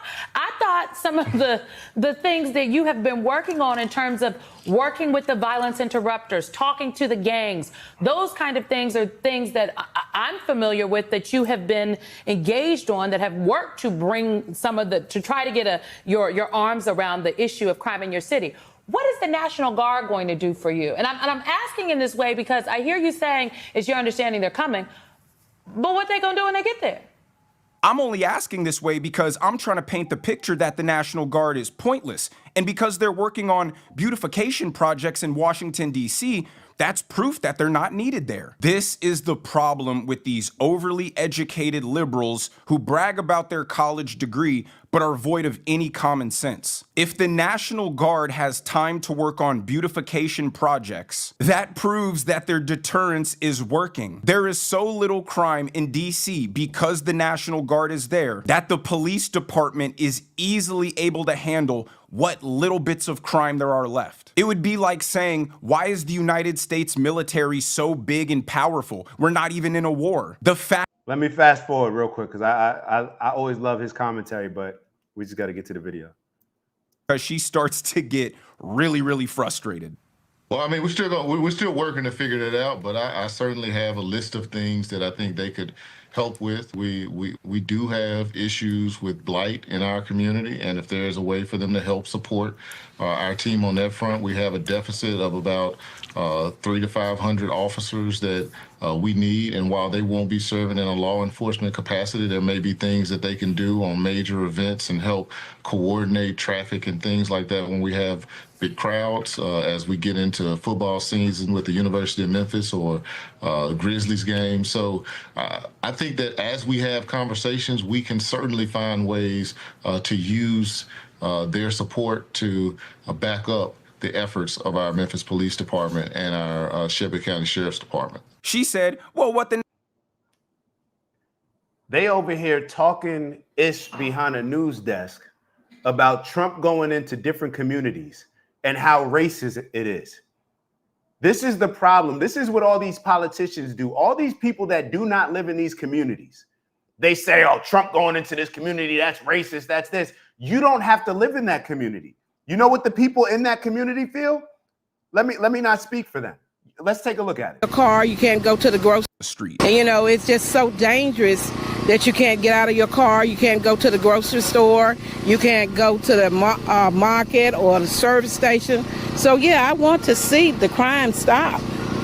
And if the National Guard is going to stop the crime, bring them on. Seymour says after losing a loved one to gun violence last year, she wants tougher laws to keep violent offenders behind bars. I can get another purse or whatever, but I know I can't get no another life. When they go to jail for these crimes, these aggravated crimes, y'all gonna have to leave them in jail with no bond. You cannot give them no bond. They're gonna make it and they're gonna get out of jail and commit more crimes and harm more people. What's insane about the Democrats? Yeah, so I just wanted to show y'all that clip. Matter of fact, I think there's another one at the end. Matter of fact, we're gonna move on. Hold on. So Dion wrote, OG, I call out everything. Charlie did not. I'm sure he didn't. That's why we're highlighting everything. I don't know what the fact that. So when you say you call everything out, do you really mean everything? My hesitations with Charlie and my problems are with Charlie is Charlie's unwavering support for Israel. Those are my issues with Charlie Kirk. I wasn't a Charlie Kirk fan. I'll be totally honest. I wasn't a Charlie Kirk fan. But just because I'm not a fan of somebody and may not even like them, doesn't mean that when I see a clip of somebody that I'm just going to go along with that narrative. Because what it does is it limits our scope because they only show us certain things. I'll give you an example of that right now. Let me give you an example of that right now. Hold on. Where is this video? Take a look at this and you tell me if this is a representation that you would typically see. Hold on. Let me see. Hold on. Where's this video? Everybody, that is just beautiful. Give it up. Seeing full-blown more like conservative or moderate is just seeing how high. Give it up. That is a gift from the Lord, everybody. That is just beautiful. Thank you. Hold on. But something that like I've seen like welfare has like really like destroyed like. I don't know why it's doing that every time I switch screens. Hold on. Let me rewind it a little bit because I wanted y'all to make sure y'all hear it. Hopefully y'all heard what he said. Say thank you. But that is just beautiful. Give it up. That is a gift from the Lord, everybody. That is just beautiful. Say thank you. What is wrong with you? Y'all got the point. I think y'all saw it, right? I think y'all saw what I was saying. Do I need to pull? Let me pull it up on this screen. My apologies. But pretty much it was just Charlie sitting there. And the reason why I bring that up, and there's multiple videos that we're going to be able to show. I don't even need to show the video to y'all. I can, I guess. Did y'all see it? Let me know if you saw the video of him saying that that's a gift from the Lord. Whatever. It doesn't even need to be elaborated on anything more than we all have multiple feelings, opinions, thoughts on different things. And when we judge people just based on one particular thing, perhaps that's an unfair way of judging them. I don't know. People can judge people on whatever it is that they feel. But what I see tend to happen is that the people that we like, the people that we're fanatics of, we tend to always give them the benefit of doubt. And when we give the people that we look up to the most, we give them the most benefit of doubt. I think that could be a very dangerous thing. I think that the people that we look up to the most, we should hold them to the highest standards. It should be aligned with, okay, I hold them in high regards. There's also high standards. So that was just a video to kind of show both sides of it. I'm sure there's a lot of things that Charlie Kirk said that I don't like. There's a lot of things that Charlie Kirk said that I agree with. That's where it lands. I don't have to be on one polarizing side on this against that. I don't have to see the world like that. That's how we've been conditioned to see things, not because it's in our best interest, but it's in the best interest of the people that want to manipulate us and control us. So my apologies for not being able to, I feel like that video didn't come through correct, but I just want to move on to the next video. I think this will be the last video that we work on. Maya, what do you think we should do, 9/11 or that comedian video? When he was talking about racism and stuff. The comedian that was saying, I don't feel racism and stuff like that. Oh, comedian video. All right, hold on. All right. This is what I think is happening. I think this is actually, yes, this is a very good video. Very good video to end with. Very good video. Let me share this. Let me make the screen large. Hold on.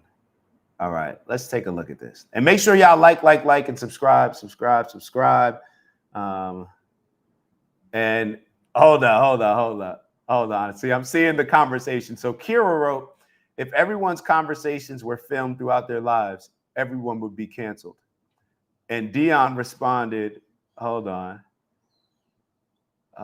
Dion responded and said, false. Dion, you must be Christ. You must be Christ reincarnated. I 100% agree with what Kira said. If everyone's conversations were filmed throughout their lives, everyone would be canceled. Now, however, Dion, what I think you're responding to, you're saying false, but I don't necessarily think that you believe false. Let me say, hear me out. What Kira said doesn't excuse anything that Charlie Kirk has said, because you're choosing to say things in public. You're choosing to be a public figure. But what I think we also should take into account is that a lot of times we do have these same thoughts. Now, we may be too scared to voice them, not have the courage to get in front of people and voice them. Perhaps is that better or worse on us? The fact that we have a lot of these same thoughts that would get us canceled. If you looked at the majority of people's private conversations, there would be things in all those conversations that would get us canceled. I 100% believe that, unless you're a Christ-like figure. And even Christ got canceled. Huh? Oh, I get it. My apologies. Sometimes that happens. So hold on. Maya just corrected me. Hold on. So you weren't saying that. Okay. Let me correct myself. So Dion was, it came right after that comment, but Dion did not say that. Take whatever I said about Dion, completely disregard that. But let me still make the point. No, not in regards to Dion, but let me make the point in regards to Kira. If everyone's conversations were filmed, I think that should at least allow us to give people a bit of grace. I talked to a lot of people on this Charlie Kirk situation. And if they said the things that they said, they probably would have gotten canceled. I've talked to a lot of people on George Floyd, a lot of private conversations, some criticizing black people, some criticizing Jewish people, some criticizing white people, whatever it may be. Sometimes it's black people criticizing, but whatever it may be. I think that we should just show a little bit of grace when it comes to people who are willing to, and let me phrase it. I don't think grace is the right word. I think that Charlie Kirk should be held to the highest standard of accountability based on him having an influence the same way that Nick should have. But what I think where the grace should extend is not in regards to that. My apologies for saying that. Where the grace should extend, in my opinion, is enough grace to give that person the opportunity to explain in full context. So what do I mean by that? I think that the people that have these platforms should be held to the utmost standards because they have the responsibility of leading people. When I say that we should give them grace, what I'm saying is instead of just watching a clip, if you're going to judge somebody, then at least give them the grace. I don't even know if grace is the right word, but at least give them the opportunity to explain themselves in a full-length video. Don't just look at the clip that's saying, oh, Charlie Kirk said something bad about the civil rights. He disagreed with black people having civil rights. That's how Barack Obama plated it. That's how he presented it. Give people the opportunity. Go look at the context. The context may say like, no, he's a racist. Or the context may have you saying like, oh, okay, I get what he was saying there. He wasn't saying that he disagrees with the Civil Rights Act based on it being race. He's saying actually the opposite, that it should have been specifically designated to being about race when it comes to black people. So that's what I'm trying to say. Hopefully that made sense. Sometimes I contradict myself. Call me out on it if I do. Always do that. I want to be held to that standard. I want to be held to the standard. I like the coaches. I always appreciated the coaches that held me to a higher standard. That critiqued me when I was just being basic and average. That's the coaches that bring the best out of you. I don't want the coaches that are just, oh, well, you know, those are the people that think less of you. Just my opinion. Just my opinion. And I think that that's dope. Dion said Charlie had some admirable qualities. I agree. I agree. Like I said, there's certain things that I agree with him. There's certain things that I disagree with. But if we stop looking at it from a standpoint of saying, I don't like that person, but we actually see, it's easier to say, I don't like that person, like the message that I was talking about earlier that I got from my homegirl. It's easy for her to say, I don't like that person, but it takes a little bit more work to say, I don't like what he said here, because of this, this, and this. That requires a little bit more work. It's easy for us to just say, oh, I don't like that person. Easy. But when we do that, then what we end up doing is we end up being led by people instead of the principles. Let's let the principles decide. And to be totally honest, perhaps this is one of the reasons why you see so many people on the conservative side who were rooting and pushing for Trump now turning their back on Trump. Or I wouldn't even say turning their back on Trump. Now holding Trump accountable, I think would be more appropriate.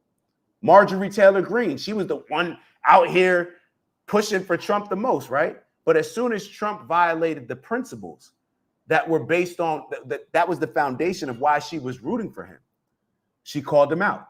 Same thing with Candace Owens. Same thing with Nick Fuentes. Same thing with Dave Smith. Same thing with Joe Rogan. Same thing with a lot of these people. When we're led based on principles instead of personalities, then it allows us to hold those people accountable, and it allows us to not, or it protects us from being misled by just the finessing that people do, like a Barack Obama.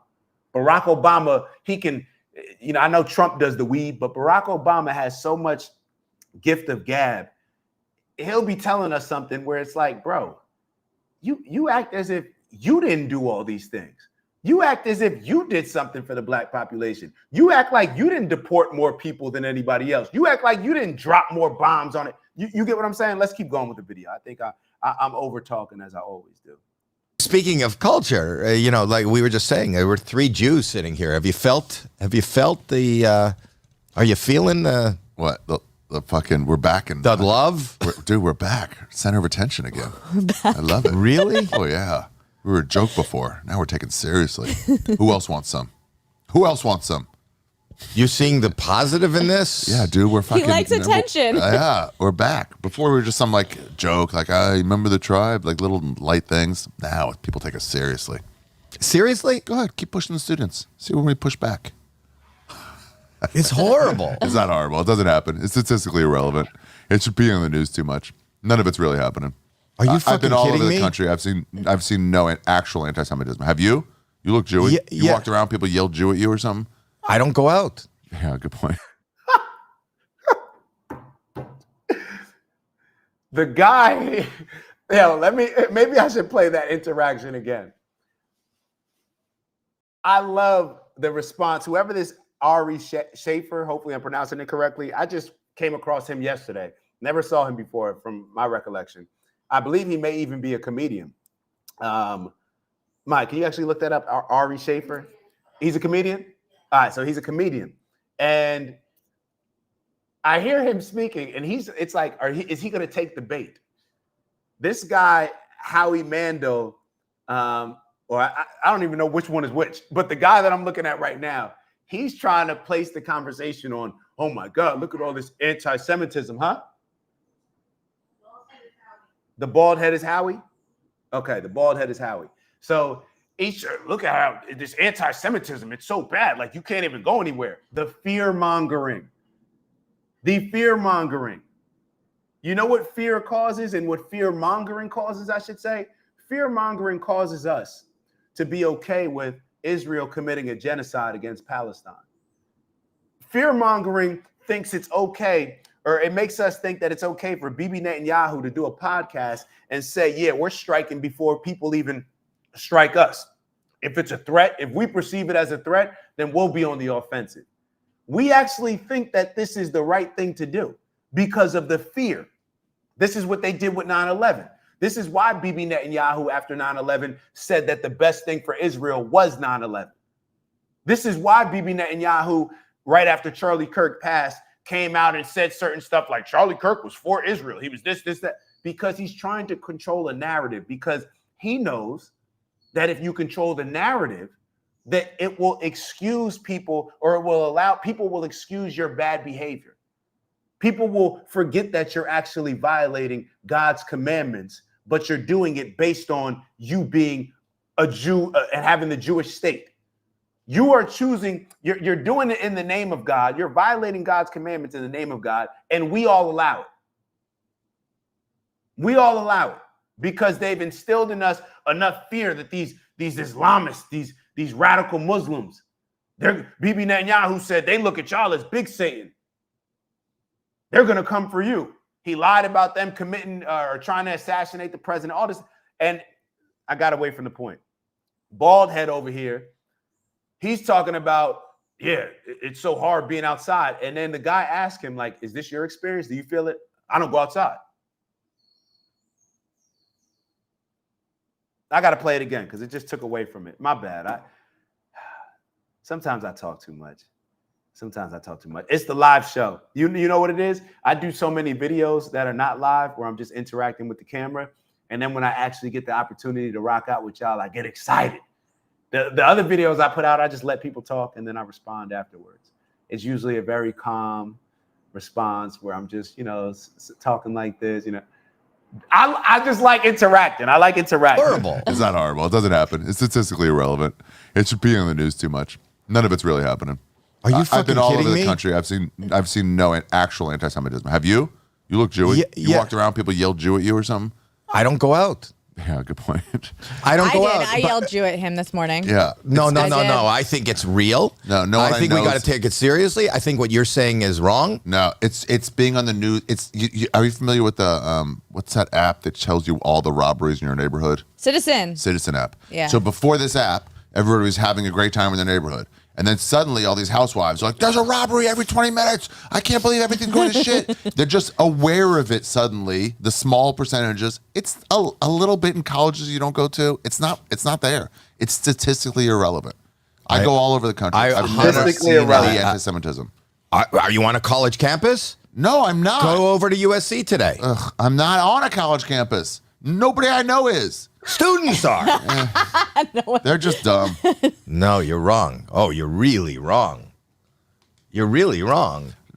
Bro, if you shut the laptop, you'll never see it. You'll never know it exists. Oh, Isn't this the same thing that happens with the black community? How many times have I come up here and tell y'all, yo, I don't feel racism.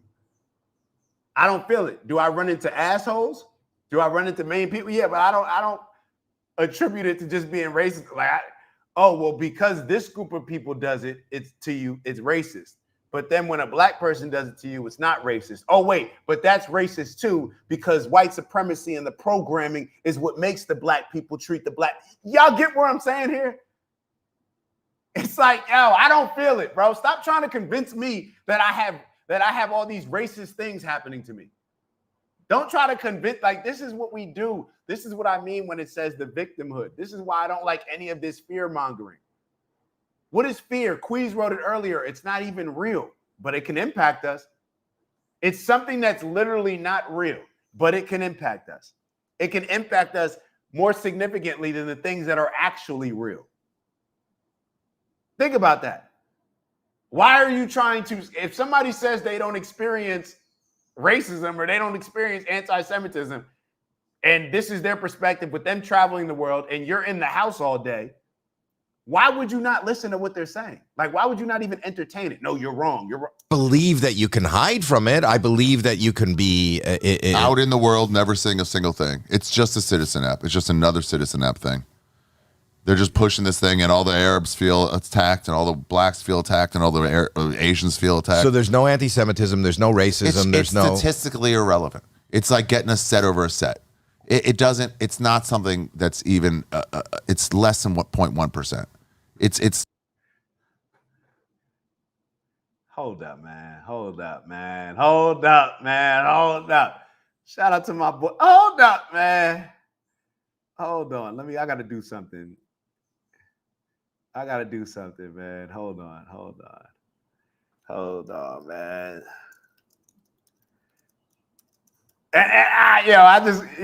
Yeah. Hold on, man. I had to put on the bottom of the screen, man. Shout out to Robert, bro. Shout out to Robert. And that's not to diminish anything that everybody, and that's kind of like what I think, where it's like, well, if you show Robert so much love, is that going to make the other people? Nah, I got to show love, man. I got to show love. Robert, bro, I don't know. Yo, hold on, man. I checked my email the other day. I didn't see that you emailed me. Robert, please email me. I want to pick your brain. I want to jump on a phone call, man. So it says, Charlie was funded by the global elite to make us hate each other. What is a woman? This is distraction. Hold on, let me put on the screen. I'm sorry. Charlie was funded by the global elite to make us hate each other. What is a woman? This is a distraction talk, so we don't talk about what we all have in common, that nobody can own a home anymore. He started to come back to Jesus and got killed. I agree 100%. I agree 100%. And when you say Charlie was funded by the global elite, people can go out there and do whatever research that they want. People can look at when Netanyahu allegedly wanted to give him $150 million, and Charlie Kirk said no. Take that however you want to take it, but this is stuff that Charlie Kirk has put out there. He started to receive pressure from a whole bunch of people that when he was leaning away from Israel. That's just a fact. But let me also say this to what Robert said. And Charlie should be held accountable. We should be held accountable, open book for everything, and judge it accordingly. Everything. You can look at the scope. You can look at everything. What is a woman? So what is a woman? That's the whole Matt Walsh thing. I'm not sure if y'all are familiar with the whole Matt Walsh thing. That's another thing. That actually, that's another one that got me going. I think we actually showed the what is a woman. You guys, I would say you guys should check it out. But you know what's so crazy about the whole what is a woman documentary? And this just goes to show you how things just become more and more radicalized based on both sides. When we have the Democrats and the liberals pushing to have women in sports, where you have Democratic judges, politicians, people that we hold in high regards, that when you ask them what is a woman, they refuse to answer. They refuse to answer. Now, that's twofold. They're not ignorant. They know exactly what a woman is, but they're refusing to answer because they are prioritizing not wanting to get canceled or from a political standpoint, well, if I say what I really believe, then people will get upset with me, so I'm not going to say it. That's why it's dangerous. But then when you have people pushing that, then what does Matt Walsh do? He comes out with a What is a Woman documentary. Of course, now that pisses off the other people, and then we keep going back and forth. I think what it ends up always coming back to is that we don't talk about all we have in common. That's what it comes down to. We have a lot more in common than the things that we disagree on. We have a lot more in common across the board. That's why I think it's important for us to interact with each other. That's why it's important. Now, you can live amongst whoever you want to live with, but that's why I think that it's at least important to interact with other people based on the fact that we are so easily manipulated when it's something that's the unknown.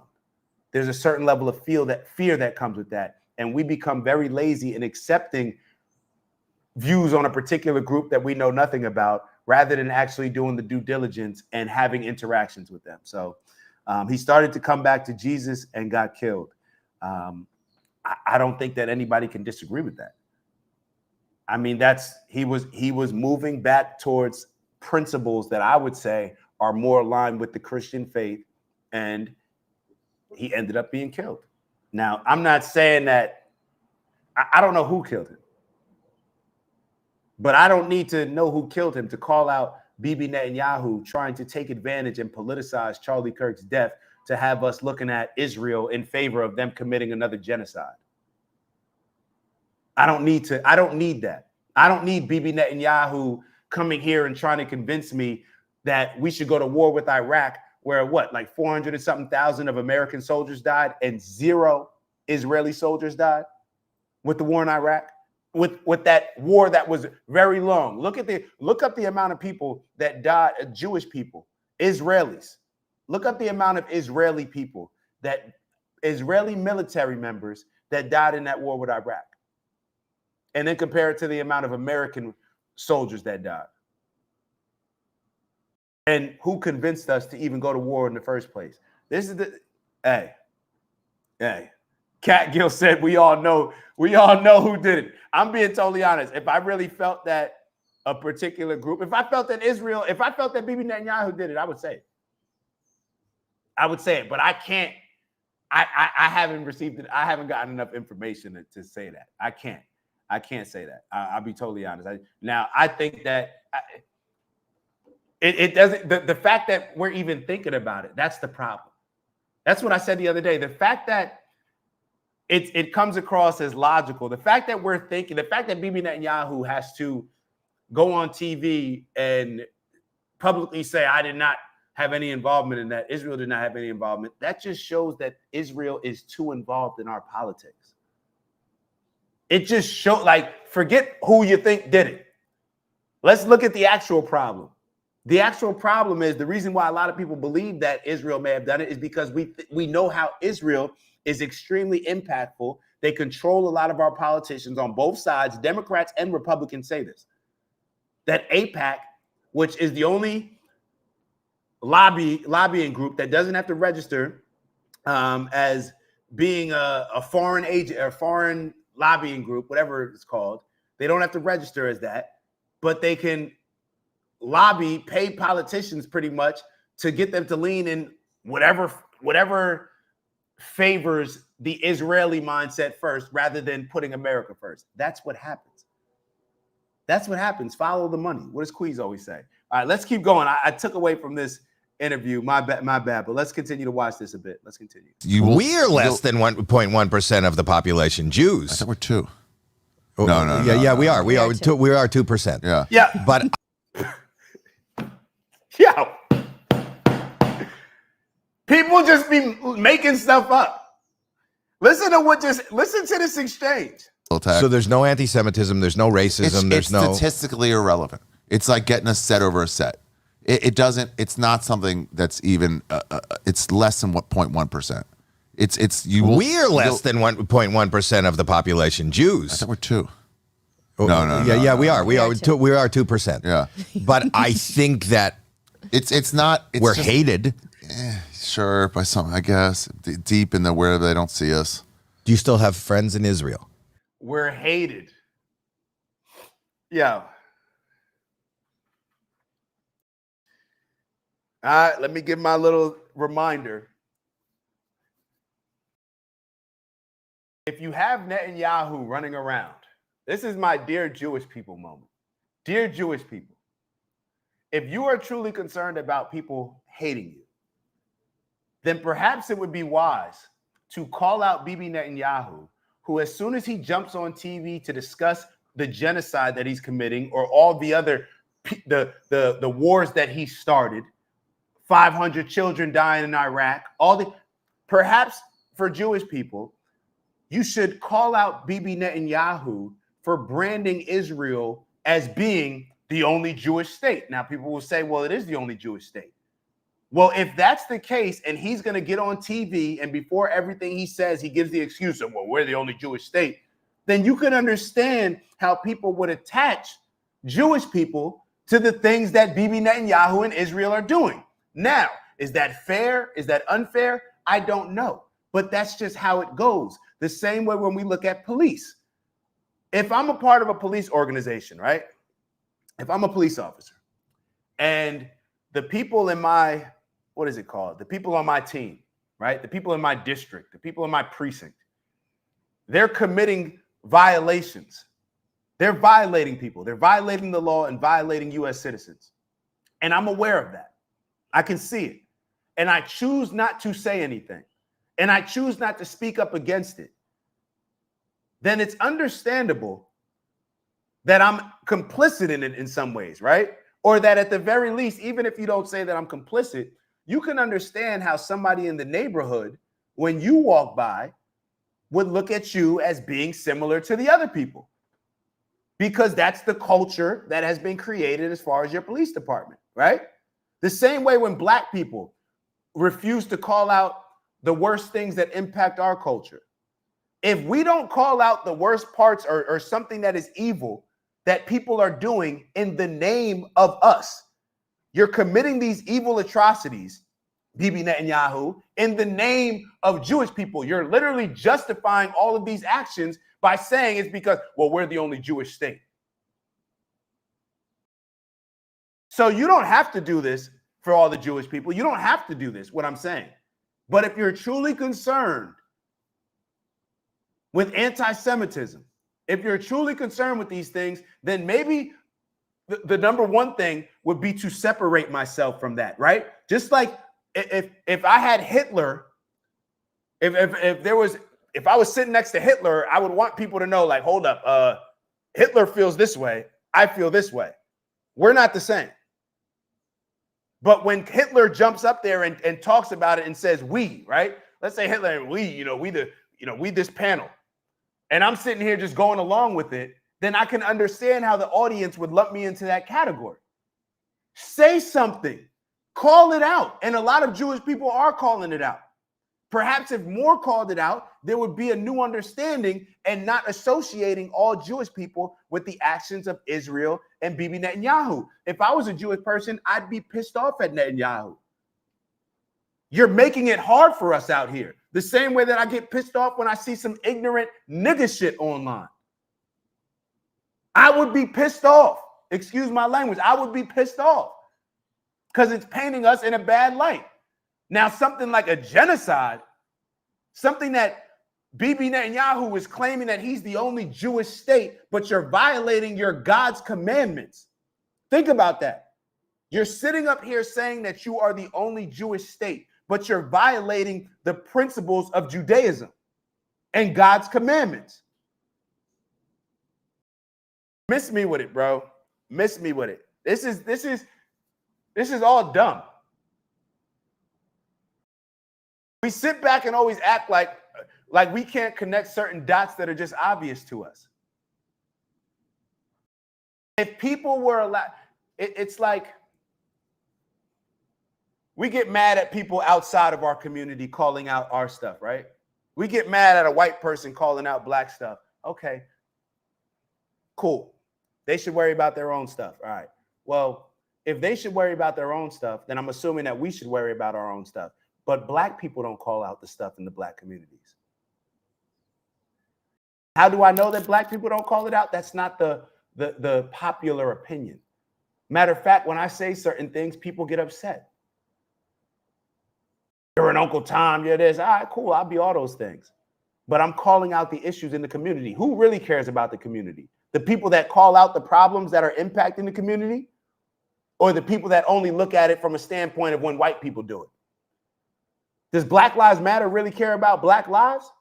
Or do they only want to capitalize on when a white police officer or a white person does it because they know that there's a lot of money around that they can create a story? They can create some type of some radicalization around it. I don't even know where I started or where I got, but let's continue. That's a no. If you have to maybe. think that long, Yeah, you my don't- rabbi still lives there. do you talk to him? I haven't in a bit, no. But you know. I would imagine how he would feel if you said that in front of him. What? There's no anti-Semitism? Yeah. My sisters are Orthodox Jews. They're like, it's everywhere. I'm like, I'm not seeing it. They're like, do you see this anti-Semitism? I'm like, no. I saw some comic get like banned out of a club, and people are like, have you never seen this before? I'm like, that club's banned people in the past for not that. It's not that. They just don't want complaints. Everyone's reading in like, everyone's trying to look for it. It's just so lame. Everyone's trying to look for they've been victimized more than anybody. It's like, shut up. Do you feel like that's what You don't this think we is right have? now? Are you a Holocaust denier? Are you a Holocaust denier? Wow. Think about it. How do women in this country feel? How do black women in particular in this country feel? But then how do black women in this country feel? How do black people in this country feel? How do black men in this country feel? How do the LGBTQ community feel in this country? What other groups do? How do young white men feel in this country? How do old white men feel in this country? Y'all are picking on us. Everything's about us. Y'all making it. Everybody embraces victimhood. Like everybody is fighting to prove that they're oppressed in whatever type of way. Like yo. This is not the manly thing this is not manly, bro. And when I say manly, I mean proper leadership. Like, how did we get here to the point where everybody's fighting to embrace victimhood? I thought it was like the opposite. This is what, and I'm going to go in a little bit of real quick, 20 seconds. This is why I can't, like, that's why I always make fun of basketball players. And like even the soccer players to a certain standpoint, because I looked at a couple of highlights of them, they flop and stuff. But like when I see a basketball player like and act hurt and fake act hurt, it's like a totally different mindset than a football player. Like if I'm hurt, I do not even want like, yo, get me off this field. Like don't let them see me weak out here. That's like, when did we get to this mindset of just this culture of just embracing, well, we're victims. We've been oppressed for so long. Like, yo, that's not like, it's just go win. Go figure it out. Go figure it out. Use all that energy that we complain with to actually put into what we can control on our own. We act as if life is so, the majority of the people, you know what's so funny? That the majority of people out here that, like if I had a conversation with friends, whoever, and they would say like, yo, I don't get the same opportunities as everybody. Like there's racism, there's stereotypes, all this other stuff. Not one of my friends outworks me. Not one of my friends' family outworks me. So here I'm the person that's saying, I don't have opportunities limited. Not one of my family or friends outworks me. I work. People complaining about racism, going home, smoking weed and watching Netflix or playing video games, talking about you don't get the same opportunities. Don't tell me about the opportunities that you don't get when you don't work hard. You don't put it, you clock in from 9 to 5 and you think that that's a solid day in the office, but then you want to make complaints. Now, if you're cool with where your life is with your 9 to 5, then say that. Say I'm content. But people out here trying to convince everybody else that, oh, well, we don't get the same opportunities. Just like that study when it came to women, where women were complaining about not receiving the same amount of pay that men receive. But in the study, they never factored in the amount of hours that women work compared to the amount of hours that men work. Bro, don't tell me about the opportunities that you don't get if you don't work harder than me. If you're not, like, I'll put it out there. I hope somebody does. I hope one of my friends does say, nah, I work harder. And that's amazing. That's how we should be competing. That's how. Less victimhood, more work. Everybody complains. Bro, life is so easy for us. Like, look at the world that we live in. This is the bare minimum generation. People complain. Like, this is why I can't stand when people complain, bro. Y'all complain like you're asleep at 10. You get 8 hours of sleep. How are you complaining? I've gotten 8 hours of sleep. Maya, I've gotten 8 hours of sleep probably over the last 3 or 4 nights. No, I'm saying combined. Like, what are y'all talking about? This is the problem when we don't have proper male leadership.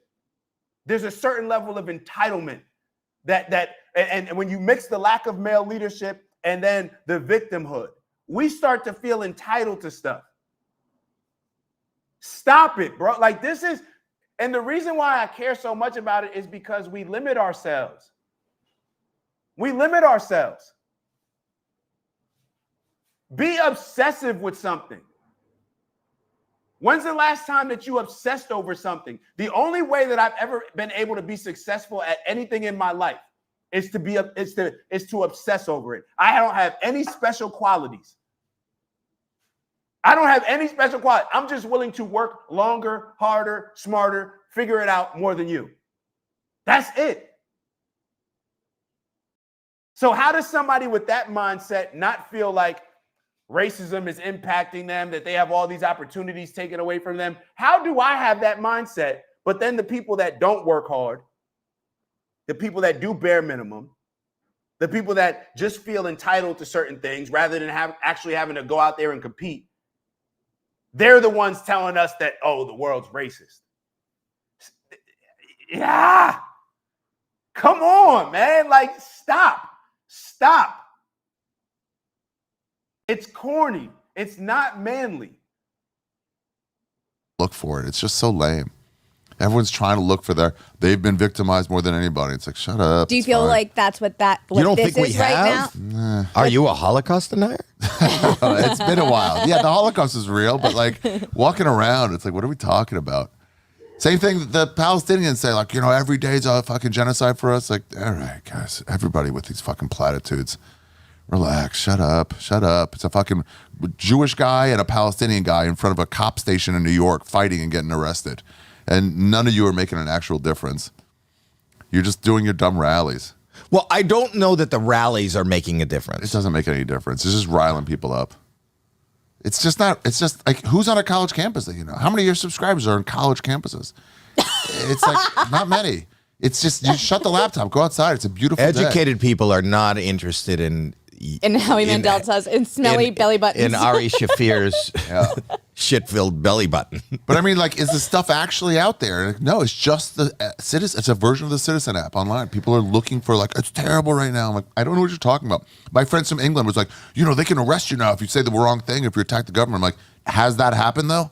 Has anyone been arrested in comedy? They're like, well, no. I'm like, well, then what are you talking about? You can get arrested. You can get arrested for jaywalking in New York. It doesn't happen. It's not a real thing.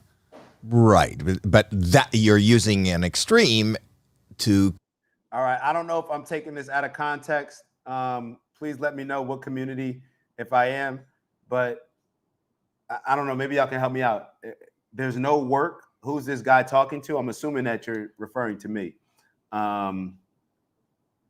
There's no work. Do we actually believe that? Like, next, what are we going to say? AI is destroying everything. AI took every... Like, do we as, like, yo, do we think that we're entitled? And you know what? I'm glad that you said this. I want to talk to my mom and my dad. We've had this conversation before. You know how people get mad at corporations like Trump and Republicans giving the big corporations tax breaks? A lot of that's always a huge talking point when it comes to politics. And it was one of those things where I never realized how people who have worked 9 to 5 their entire lives don't have more of an appreciation towards the corporations getting tax cuts. Maybe I'm a bit insensitive when it comes to this. Please let me know if hear me out. Most people adopt this mindset that, like, oh, I'm entitled to just get a job. I'm entitled to have a job for myself. It used to be you got to barter. You have to create your own business. You have to figure out a way to deliver value in a particular area to where you can either barter or you can receive compensation for it.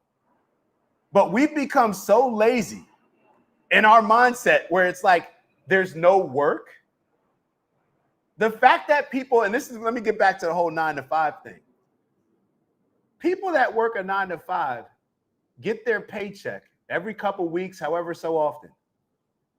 You do not have to worry about the fear that we talked about earlier, right? The actual fear, right? Let me not even say fear. You don't have to worry about the money, the company maybe losing money this quarter, or hey, we lost a big client here, because your compensation is just, oh no, I just get paid consistently. You don't have to go through what it may have taken to start that business. The corporations are what make life extremely comfortable for a lot of us. Now, people can either choose to go with that comfort, or you can choose to start your own business yourself. There's always an opportunity to start your own business. So when I see people say stuff like there's no work, why don't you create some work? All these problems we have in society,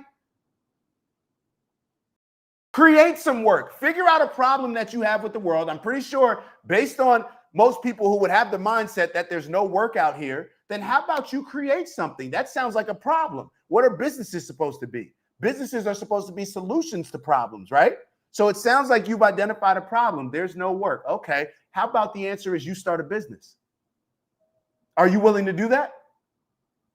Or no, I don't want to start a business. I can't afford to start a business. Like, what do we think? We're just born with the right to just like, how entitled are we?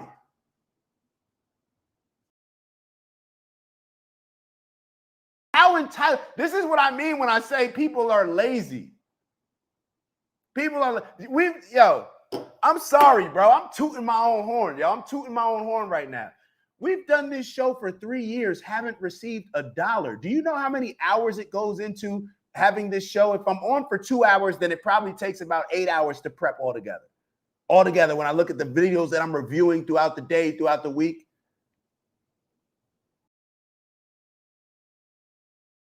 3 shows for 3 years, 3 shows a week. Now we're down to 2. Why? Because I wanted to invest in something that could pay me later on. Should I have just said, there's no podcast out here that want me to be a host, so therefore I'm not doing no podcast. Create the opportunity that you're looking for, bro. Like, how do we feel as men even saying some of these things? There's no work out here. What are you talking about? This is why I appreciate when I go to Home Depot and those undocumented workers are standing out there bright and early, ready to go to work every day, nothing guaranteed. But because their mindset is not as entitled as these Americans here, That's the reason why these corporations want to keep a lot of these. Oh, it's already. Oh, shoot, I got to go. But that's the reason why they want to do these carve outs where these corporations want to keep some of these illegal migrants here, because the Americans are so damn lazy. So damn, I'm not. What did Jasmine Crockett say? I'm not working on no farm. I ain't picking no cotton. The nerve of you. Who do you think? Oh, you think you're above that. You think you're above that. Well, it's funny how when I think about the jobs that our grandparents were doing to provide us these opportunities, thank God they didn't think they were above that. Thank God my grandparents who were sharecroppers, thank God they didn't feel that they were above sharecropping. And what's so funny is it just limits our mindset to, you know what would be probably the smartest thing that we could do is to farm. That would be the smartest thing that we could do. But we get these dumbass politicians that go on TV and just say whatever they think sounds good because it's appealing to simple-minded people. Shout out to my guy, Robert. You manifest the world that you believe exists. If you believe you are a victim, you subconsciously will make you lazy and not work hard. Worst thing ever happened to black people. That is a fact. That is a fact. Bro, do not ever, somebody telling me that nah. I control everything. I control everything. A lot of y'all waiting on Jesus. A lot of y'all waiting on the Democrats. A lot of y'all waiting on whatever other group that y'all are with. A lot of y'all are just waiting. Just admit it. You're just too lazy. You're just lazy.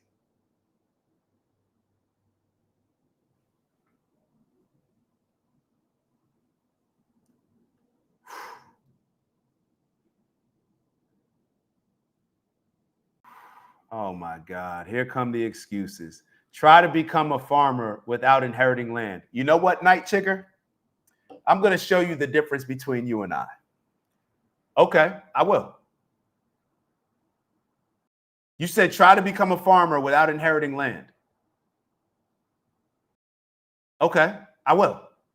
We're going down to Virginia. We'll actually document it. Shout out to Professor Steve in the comments. Steve in the comments. That's who I'm going down to go see in Virginia. And the one of the things that I'm excited about, I'm not going to say the most because I just want to see them. And obviously we're doing a program with Hampton-Sydney College. But one of the things that I'm most excited about is that hold on. Give me a second. Bear with me. Bear with me.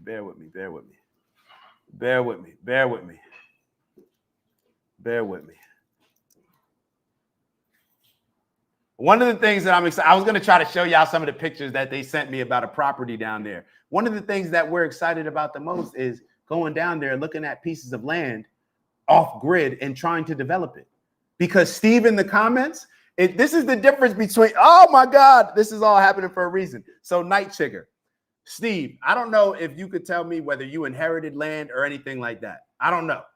But I do know that Steve, who's in the comments, who somebody just highlighted how intelligent he is, you know what he decided to do? Him and his wife, my old professor, they got a plot of land. Wasn't super expensive.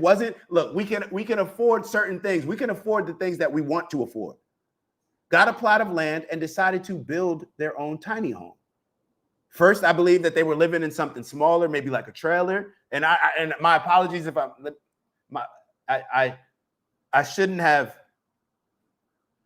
said this without being okay with it. Hopefully they're okay with me saying that they decided to build their own. Wasn't for a lack of money or anything like that. They decided to build their own. Steve went on YouTube, I believe. If I'm not mistaken, Steve, maybe I'm saying to you, Steve went on YouTube and learned how to do these things. There's people that make excuses, and there's people that learn and do and take action and don't sit here and say, well, try to become a farmer without inheriting land. Night Chicker, have you tried to become a farmer? Because that's what ends up happening. We usually convince ourselves that we can't do something to convince us, not that we really can't do it, but to convince us that it's not worth trying. That's what we do. That's what this gentleman on this bald-headed guy was saying. There's all this anti-Semitism. It's around. It's real. Really? Do you feel it? Well, I stay inside. Wait, what? We convince ourselves because we're lazy at heart. We're lazy. We've been raised with terrible leadership that we're entitled. We convince ourselves to not try things because we don't really want to go through the trials and tribulations that anything worth working towards is going to come with. Man, come on. I don't even want to.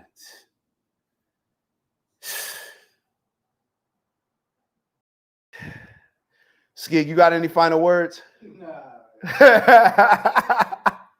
Yo, let's get to 45 seconds for y'all that don't tune in. This is the most important part of the show. Maybe we can manifest on some of these things. Let's do this. For 45 seconds, think about all the limitations that you put in your mind. All the limitations that we place on ourselves. And let's just do a hypnosis on ourselves. Let's just do an experiment. Let's just see. If I go through life not trying to acknowledge certain limitations that I put on me, oh, this is racist, this is that, whatever it may be. Let's just do an experiment. If you're right, then you'll think the same way that you thought now, that you think now, tomorrow, or the next day. But if you're wrong, it could unlock some amazing things. Now, are you even willing to try that? Or would you rather just lay in the comfort of convincing yourself that it's not worth trying? Oh, you want guaranteed outcomes. Oh, okay. You don't want it. So you want the benefits that it comes from taking the risk of the business, right? Me building my own business, the risk that take with me having a farm. You want all the benefits, but you don't want the risk associated with it. You want guarantees. The entitlement is amazing. 45 seconds. And with every breath that we take, every inhale is an empowering breath of air. Feel the empowering just going through it, the empowerment, I should say, just going through your nostrils. And then every breath out is all the negative limiting thoughts that we have on ourselves. All right. And then I got to run because I got a meeting. All right. 45 seconds.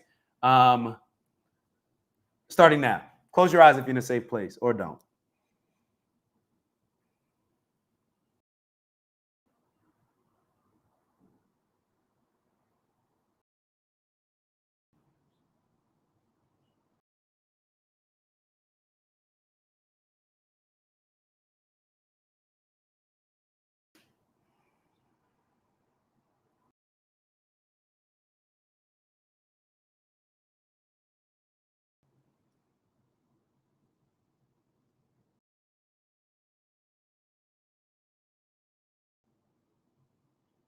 All right, one more deep breath.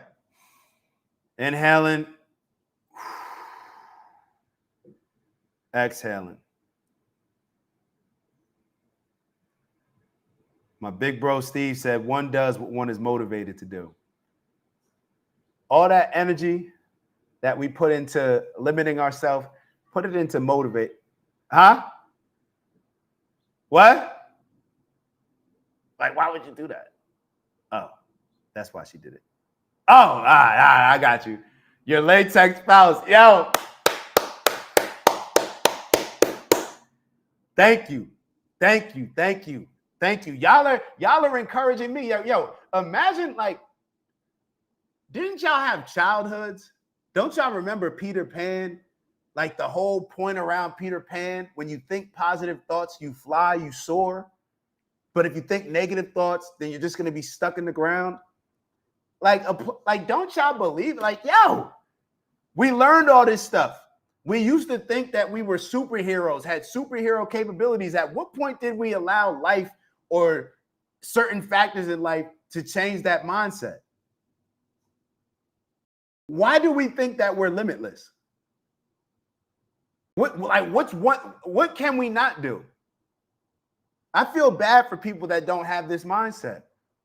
Like, I feel very bad for people that don't have this mindset. Yo, we can do anything it is that we want to do.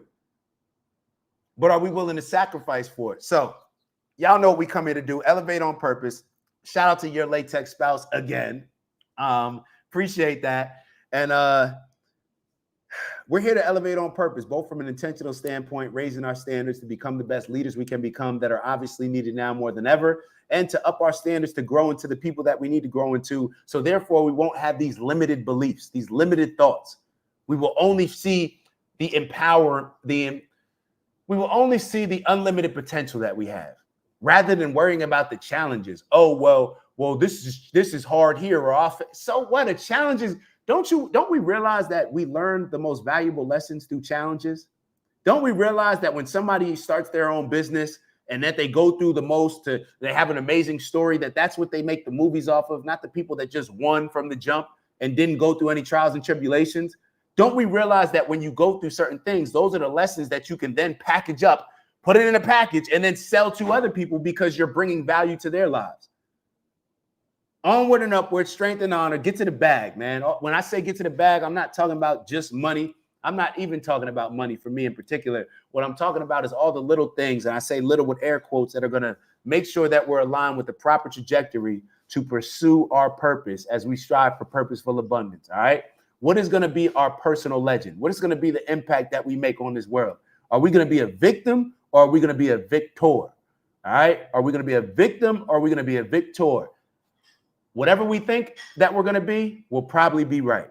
All right. So the things that are in my bag: peace, love, happiness, health, wealth, and integrity.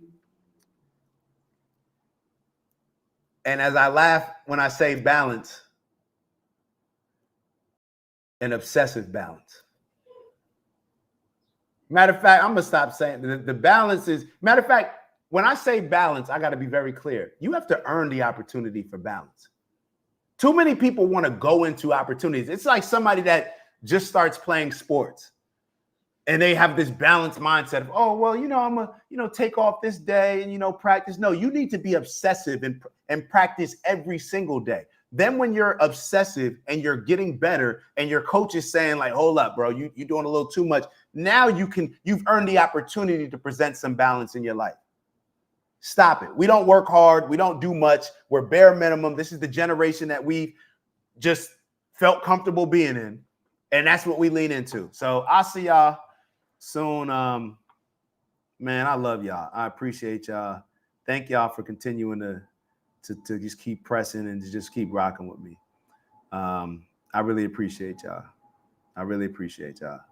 On that note, y'all have an amazing day. Don't ever let anybody tell you that you can't accomplish anything, that you're limited, anything like that. Don't ever that's devil talk. We gods out here. On that note, I'm out, man. We godly. Let me be. We're godly. We're godly beings. We come from the Creator.